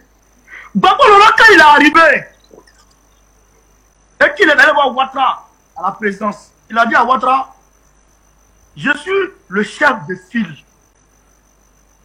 des soldats, j'étais le chef de file des soldats qui sont en prison, les Dogbo Bleu, etc. Moi, j'ai été libéré. Alors que c'est sous mes ordres qu'ils travaillaient. C'est mes ordres qu'ils ont mis en exécution. C'est pourquoi ils se retrouvent là où ils sont. Moi, on m'a pris, toi-même, tu m'as pris, tu allais me faire juger sur les blancs. Et les blancs estiment que je n'ai rien fait. Par conséquent, je n'ai pas donné d'ordre anti-républicain. Ou bien des ordres qui auraient poussé mes gars à commettre des exactions, en tout cas, qui sortent du cadre des droits de l'homme ou des cadres républicains. Donc, les gens là, les ordres qu'ils ont mis en application, c'est les ordres républicains. Donc, il faut les libérer. Alors, on refuse. Et Babo dit ceci. Mais si tu ne libères pas les militaires, alors que moi, qui leur donne les ordres, les politiques qui leur donnent les ordres, Philippe Mangou, qui était le chef d'état-major, tu l'as pris, tu l'as nommé ambassadeur. Tu l'as pris, tu l'as nommé ambassadeur. Et moi-même, Babo, je suis libre. Mon ministre de la Défense, Nida Kwasi Moïse, est libre. Mais si tu gardes les soldats dans ce cadre-là, mais les autres soldats qui sont à côté de toi là, ils vont avoir peur. Parce qu'ils vont se dire, mais ce cas-là, au lieu de prendre la responsabilité, au lieu de reconnaître que la responsabilité des ordres de mission des soldats appartient aux politiques, c'est les politiques qui portent la responsabilité des soldats sur le terrain. C'est ça qui est la réalité. C'est comme quand on accuse l'armée française au Mali, c'est Macron automatiquement qui est accusé ici. C'est Macron automatiquement qui se sont concernés. Donc, les soldats sont bien réalisés que le gars, là, si nous avons en mission, en réalité, il s'en lave les mains. Il nous livre, il nous laisse, il nous lâche. Même s'il y a quelque chose qui nous trouve là-bas, ce gars-là, il va nous regarder parce que déjà, il refuse de libérer les soldats qui ont obéi aux ordres de Babo. Donc, il tient les soldats responsables pour les actes qu'ils ont dû commettre, en tout cas sur le terrain. C'est ça la différence. Donc, pourquoi on dit, mais les soldats vont avoir peur. Ils vont avoir peur d'obéir aux ordres. Et donc, aujourd'hui, les militaires de Côte d'Ivoire sont aujourd'hui en train de grogner dans les casernes. Ils se disent, mais les 49 là, ils sont là-bas. Là. On demande demande juste au chef de l'État de demander pardon pour que les gens la sortent. On ne lui demande pas de payer une forte somme d'argent. On ne lui demande pas de rentrer en guerre. On ne lui demande pas de faire ceci ou cela. On lui demande de s'exprimer. Je présente mes excuses. Et il refuse de demander ses excuses afin que nos frères d'âme soient libérés. Mais les gens même sont en train de réfléchir. Ça fait réfléchir. Donc, je voulais dire encore à ces soldats-là que leurs frères d'âme ne reviendront jamais parce que Alassane Ouattara les a abandonnés. C'est ça la triste réalité. Et je dis aux maires, aux parents des caractères mercenaires, de passer à autre chose. S'ils ont un enfant unique, si c'était leurs enfants, peut-être que s'il y a certains qui ont leur enfant unique dedans, mais qu'ils cherchent à faire d'autres enfants. Qu'ils aillent à l'église ou à la mosquée pour faire d'autres enfants. Parce que ceux-là, c'est fini. Ils ont dans le cycle normal de la justice malienne. Et la justice malienne sur son coup. Et ils seront confiés pour tentative d'assassinat, tentative de coup d'État. C'est ça qui est la réalité. Et s'ils n'ont rien pris, au moins 20 ans. 20 ans après, c'est que leur mère n'existe plus. C'est ça, la triste réalité. Et donc, Alassane Ouattara, nous le disons, oh, j'aimerais quand même commenter un peu les propos de Okossi. Nous le disons ceci, nous, partis politiques, avons un programme bien déterminé. La société civile a son rôle, les partis politiques ont leur rôle. Aujourd'hui, nous, ce que nous voulons faire, c'est de prendre, c'est de gagner les élections palier par palier. Palier par palier. Ça fait 10 ans que nous étions absents de la scène politique ivoirienne. 10 ans. Nous sommes arrivés, il nous faut nous déployer normalement. Aujourd'hui, la mobilisation sur le terrain en Côte d'Ivoire est de taille. Nous sommes en train de rafler partout à travers la Côte d'Ivoire. Les élections locales qui arrivent, nous allons tout faire pour avoir au moins les 2 tiers des sièges qu'il y a. Donc si on a ça déjà, il faut dire que chaque élu local a une certaine influence sur les populations de sa localité. Donc, par conséquent, si le maire ou le président du conseil régional appelle les populations de sa localité à une manifestation, il est fort possible que ces populations-là répondent. Donc, c'est là que nous attendons Ouattara. Et notre lutte n'a pas véritablement commencé d'abord. Mais, il y a un communiqué de notre parti qui va suivre par rapport relativement à l'arrestation de Pichini Balé. Vous allez voir ce communiqué très prochainement. J'ai pu m'arrêter là. Merci. Merci à vous, cher Souleymane Kone Gbagbo. Eh bien, étant donné que nous tendons vers la fin de l'émission, on va faire un dernier tour de table pour permettre à chacun de dire un dernier mot. Eh bien, Souleymane, vous avez la parole, vous allez la garder.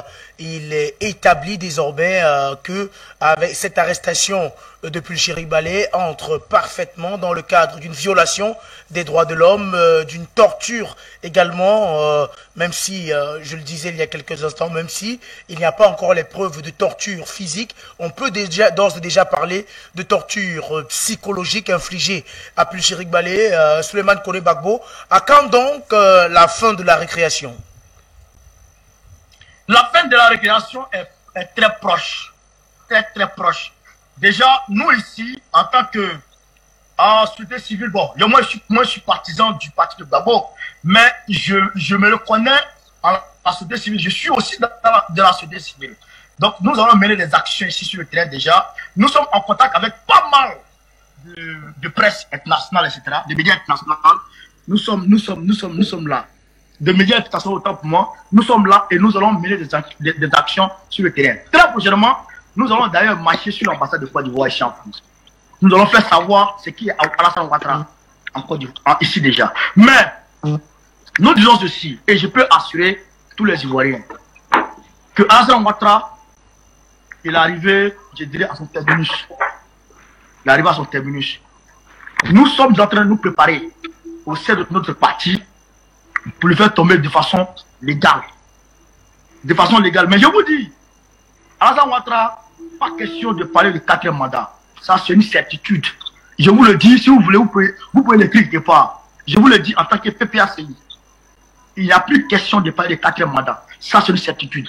Donc, Ouattara, il est dans ses derniers moments. Mais au niveau de la société civile, parce qu'il faut dire que même au Mali, ce n'est pas les partis politiques qui ont fait bouger Ibeka, c'est la société civile. Au niveau du Burkina Faso, c'est pas un truc, c'est la société civile. Mais nous sommes aussi de la société civile. Alors, nous allons travailler en phase avec la société civile et nous allons tout faire pour faire changer les choses avant même que les groupements de partis politiques rentrent en action. C'est une réalité. Donc, que les ONG rassurent, que les ONG soient rassurés, que l'opinion nationale et internationale soient rassurés et que les gens nous soutiennent.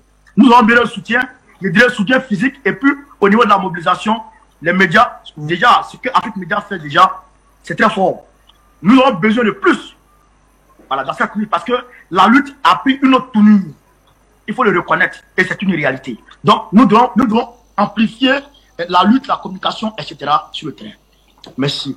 Et je remercie Afrique Média de m'avoir fait l'honneur de m'exprimer. Salut Jonathan Batekene. Je salue mon camarade Okosisi, je salue aussi Diawara, je salue toute l'équipe. Merci Julien Wafo. Merci.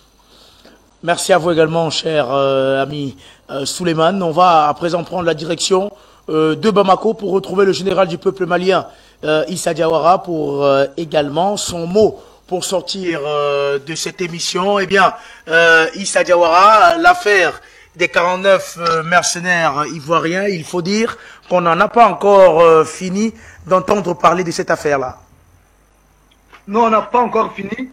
Et permettez-moi juste de prodiguer un conseil à mes frères ivoiriens, aux côtés desquels je suis déterminé à mener ce combat, parce que c'est un défi lancé à toute l'Afrique. Ouattara ne dérange pas que les Ivoiriens, il nous dérange ici. Il ne dérange pas que le Mali, il dérange beaucoup de pays. Donc c'est un combat que nous allons faire ensemble. Comptez sur nous. Beaucoup de binationaux maliens sont silencieux, ne travaillent pas pour Ouattara. Il y a ceux qui émergent, ceux qui gagnent, vous le voyez, non, avec des faux profils qui sont sur tous les comptes, parce que Ouattara les donne, c'est même pas Ouattara. Les pions de Ouattara leur donnent des trucs de 5 000 francs, 10 000 francs, comme forfait de connexion. Mais, nous sommes déterminés à faire ce combat. Il y a beaucoup de binationaux maliens qui sont silencieux. Si Ouattara et les moutons qui les suivent continuent sur cette lancée, de toute façon, nous allons lancer un appel officiel. Même quand on va à l'Ozir, nous allons lancer un appel officiel. Parce que Ouattara n'est pas qu'un problème ivoirien. C'est un problème maintenant de l'Afrique. Donc, pour que ces binationaux maliens qui suivent, qui sont encore panafricains, s'éloignent totalement du clan Ouattara. Ensuite, je dois répondre en une phrase aux journalistes qui prennent de l'huile chez Ténébrama Ouattara, qui était au plateau. Ils ont dit que le colonel Goïta a besoin de légitimité. Je vais juste rappeler que le colonel Assimi Goïta a été porté au pouvoir par plus de 4 millions de Maliens dans la rue et que M. Ouattara a été porté au pouvoir par les militaires de Sarkozy. Qui d'entre les deux est plus légitime? Je vais juste rappeler que M. Assimi Goïta est dans un pouvoir qui a été validé aujourd'hui par toutes les instances de la CEDEAO qu'il a tenté de manipuler envers par l'ONU et que M. Ouattara règne sur la Côte d'Ivoire dans le cadre d'un coup d'État institutionnel, dans le cadre d'un 3e mandat, qui est légitime encore. Ok. Maintenant, pour terminer, le conseil que je peux dire à mes frères ivoiriens, ce n'est pas il faut pas faire une action de passion. C'est-à-dire, ne soyons pas passionnés dans ce combat. C'est la stratégie. Quand je dis qu'il faut qu'on finisse avec ce clan Ouattara, il ne s'agit pas de livrer 100 et 200 personnes encore entre les mains de Ouattara pour qu'il les enferme. Il ne s'agit pas de permettre à Ouattara d'ander encore sans famille. Il s'agit de mener une action, un coup KO. C'est de cela que les questions. Il s'agit de mener une action, une stratégie qui soit ponctuelle. Parce qu'il ne faut jamais perdre l'objectif de vie. L'objectif, ce n'est pas de faire une opération de communication pour qu'on dise que oui, il y a des garçons qui ont manifesté contre Ouattara et ensuite qui sont retrouvés en prison. L'objectif, doit être bien sûr de mener une action bien sûr qui aboutit au résultat souhaité par l'Afrique. C'est de cela qu'il est question. Il est important de souligner en tout cas cet aspect. Menons une action qui puisse permettre l'atteinte des résultats et comptons beaucoup sur nos propres forces. Ne comptez pas sur les forces des gens que vous ne voyez pas parler d'abord. Le travail doit continuer et je pense que ça va aller. Nous allons gagner, nous allons triompher. Ouattara, bientôt, ça sera dépassé parce que lui-même, il est pris en otage par son plan. Des gens qui ont peur. Si ce n'est pas Ouattara, que deviendra-t-il? Ils ont peur de cela. Donc, à cause de cela, ils sont à tout mettre le pays à paix à sang. Et je pense que le bras de fer n'est pas dans leur intérêt. S'ils continuent à s'entêter, je pense que ça risque de mal terminer. Mais je vous répète ma promesse, les 5 colonels du Mali ne laisseront pas Ouattara s'échapper comme ça. La France a attaqué au Mali, on connaît les résultats. Quiconque s'attaque au Mali, tant que ces 5 colonels-là sont là, verra les résultats. Ouattara a commis la plus grosse erreur de vouloir se déstabiliser le Mali et de vouloir s'entêter et même en hébergeant les opposants, en tout cas les hommes de la France, qui veulent la fin du Mali. Pour terminer, M. Junior Ouafo, je sais que nous sommes à la fin de l'émission. Je vais juste rappeler que quand les colons arrivaient en Afrique, il y avait des Noirs qui sont bâtis à côté du colon. Ces Noirs-là, ils étaient bien nantis, ils mangeaient bien entre les mains du colon, mais personne ne se souvient de leur nom dans l'histoire. Mais les résistants face à eux, ceux qui mangeaient une seule fois par jour, l'histoire retient leur nom. Même les moutons de Ouattara se revendiquent de ces gens. C'est la même chose. Tous ceux qui soutiennent Ouattara contre l'Afrique aujourd'hui, l'histoire va les oublier. Ils vont tomber dans les poubelles de l'histoire. Et ceux qui ont résisté, leurs noms resteront gravés dans l'histoire de l'Afrique. Merci et bonne journée. Merci à vous, Issa Diawara. Retour donc sur le plateau.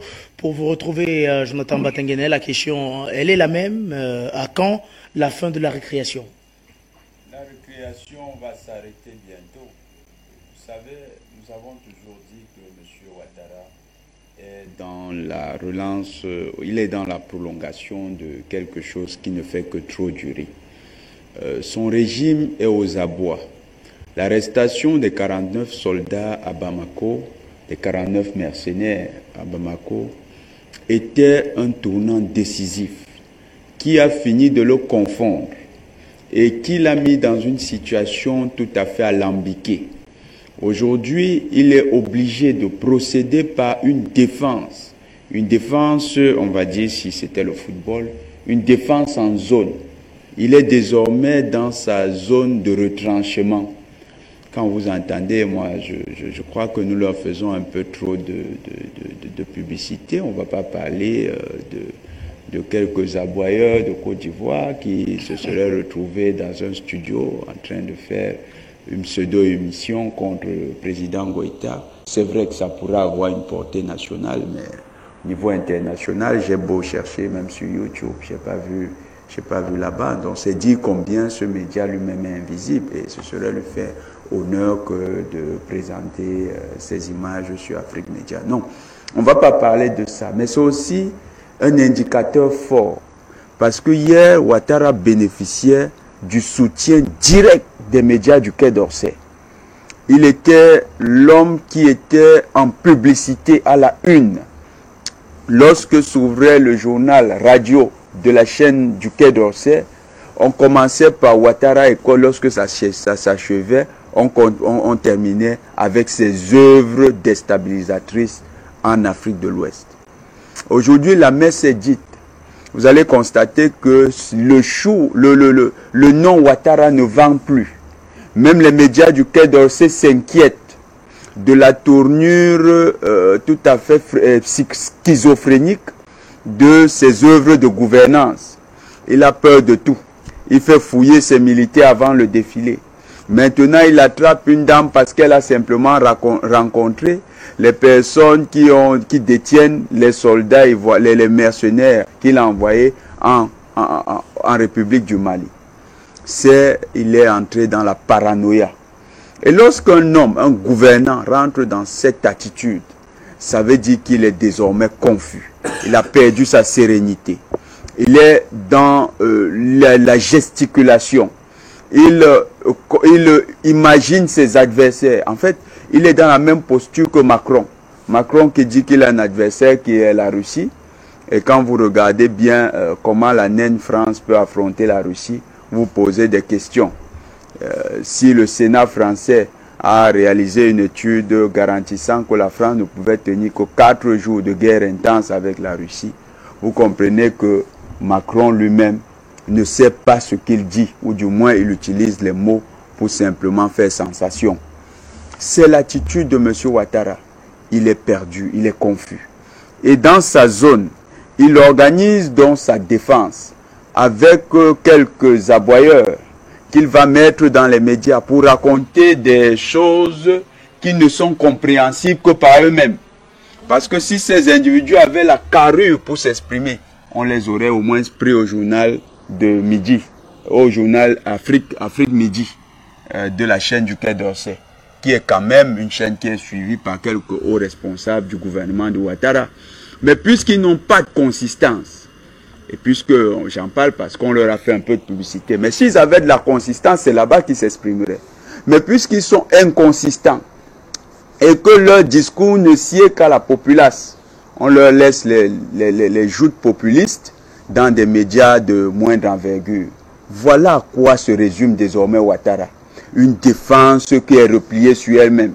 Ici, il était au football, on parlerait d'un cadenaccio. Désormais, il joue serré. Il ne peut plus sortir de sa zone de confort. Il a peur. C'est ça, l'homme Ouattara désormais. Vous pouvez vous demander à quand la fin. Quand déjà un homme arrive à cette situation où il se défend dans son périmètre de confiance, ça veut dire qu'il n'a plus la capacité de se mouvoir. La fin de M. Ouattara est proche. Nous le disons, nous le répétons. Tous ceux-là qui font encore, et puis c'est bien parce que mon frère Okosisi Baba Nicolo parfois me dit, en Côte d'Ivoire, il y a ce qu'on appelle la talakou. Donc, c'est une sorte de discours griotique qui est développé pour encenser un individu au fin de grignoter quelques perdièmes. Donc, ceux qui se prêtent à ce jeu, et surtout que le journalisme africain parfois, malheureusement, ne fait pas honneur à la profession, on a vu, mais on a compris avec le travail de Jeune Afrique que ce n'était pas que le propre des journalistes d'un certain niveau, c'était le propre aussi des journalistes comme on dit, du haut niveau. Parce que le Jeune Afrique a fait l'essentiel de sa fortune dans le chantage et dans la talakou et la corruption. Voilà un peu le modèle que ces journalistes qui sont dans le bloc de l'OTAN ont de la profession.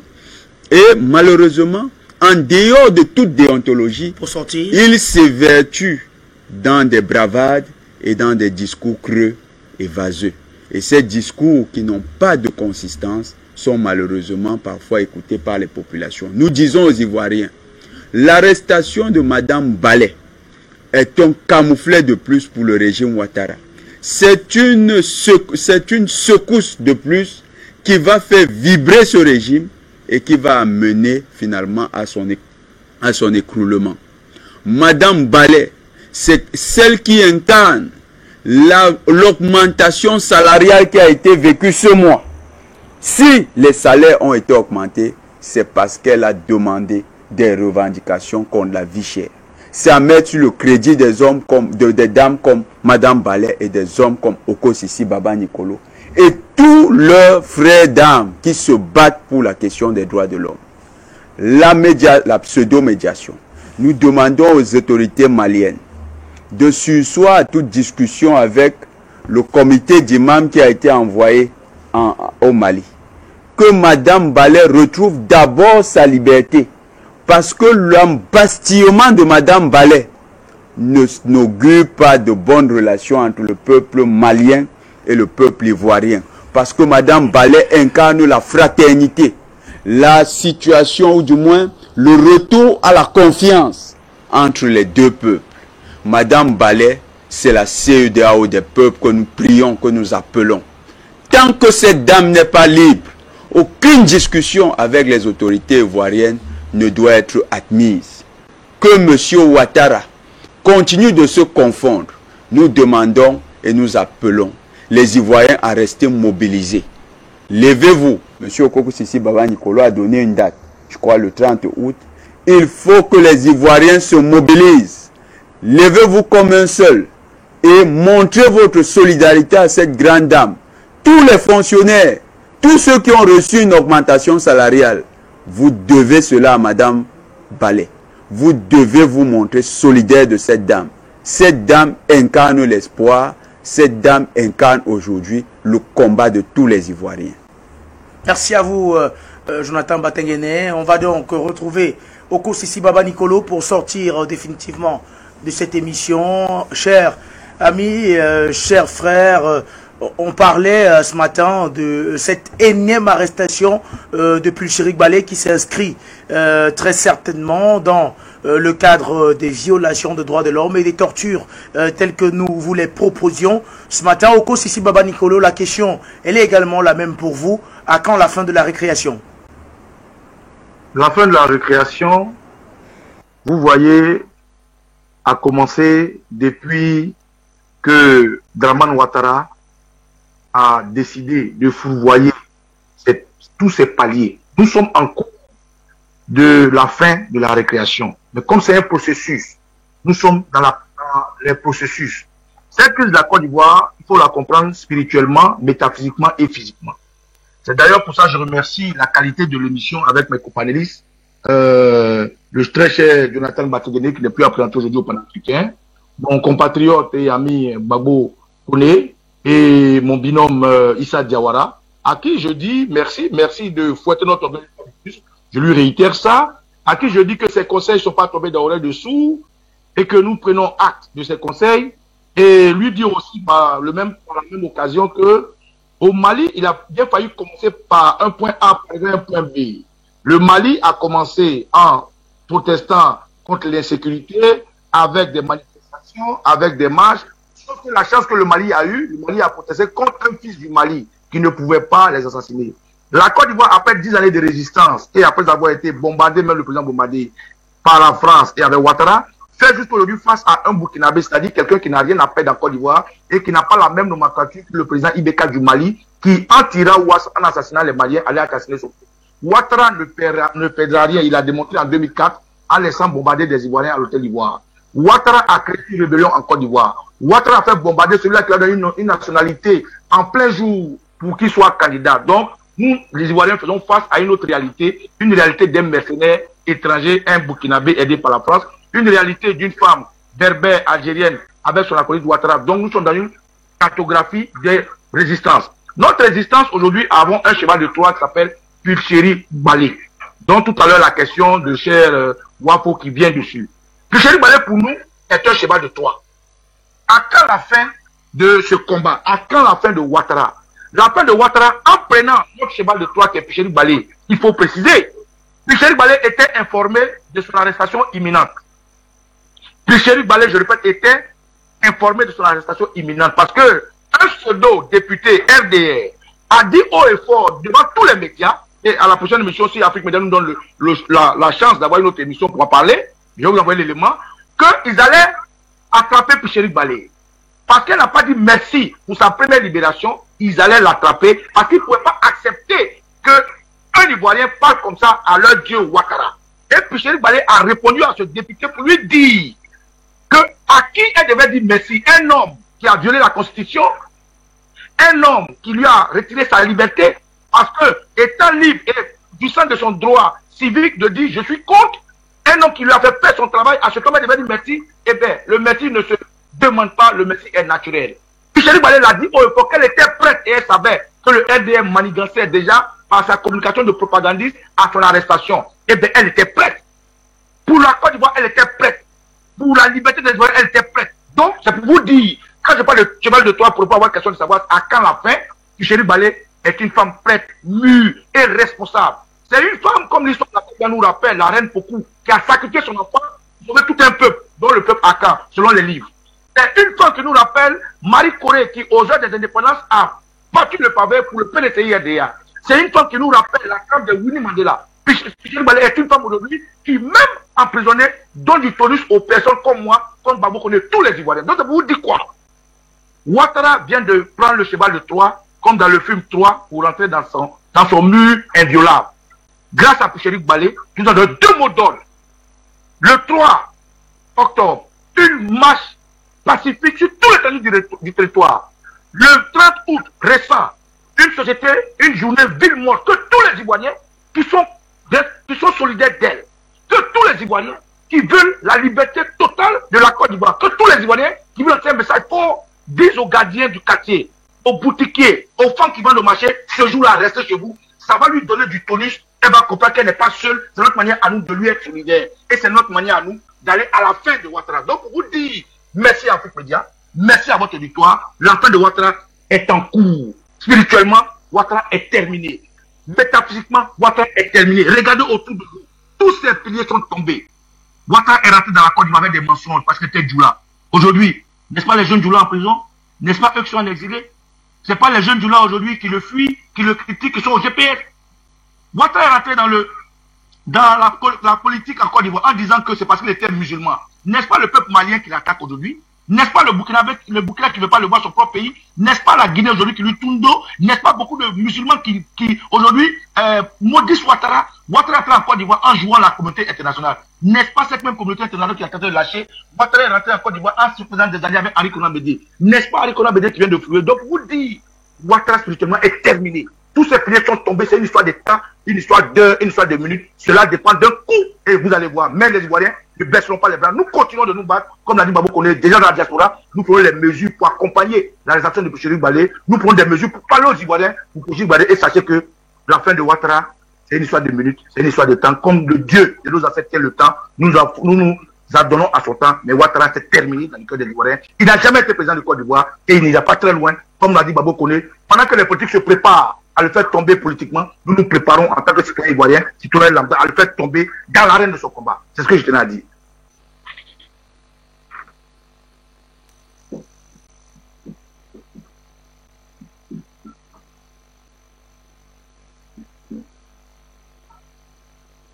Kone Bagbo, Issa Diawara et Jonathan Batengene. Merci à vous, chers messieurs, d'avoir répondu à cette invitation matinale. Merci à vous également, chers téléspectateurs, de nous avoir suivis ce matin. Merci à l'équipe technique qui a travaillé pour la réussite de cette émission. Restez sur Afrique Média.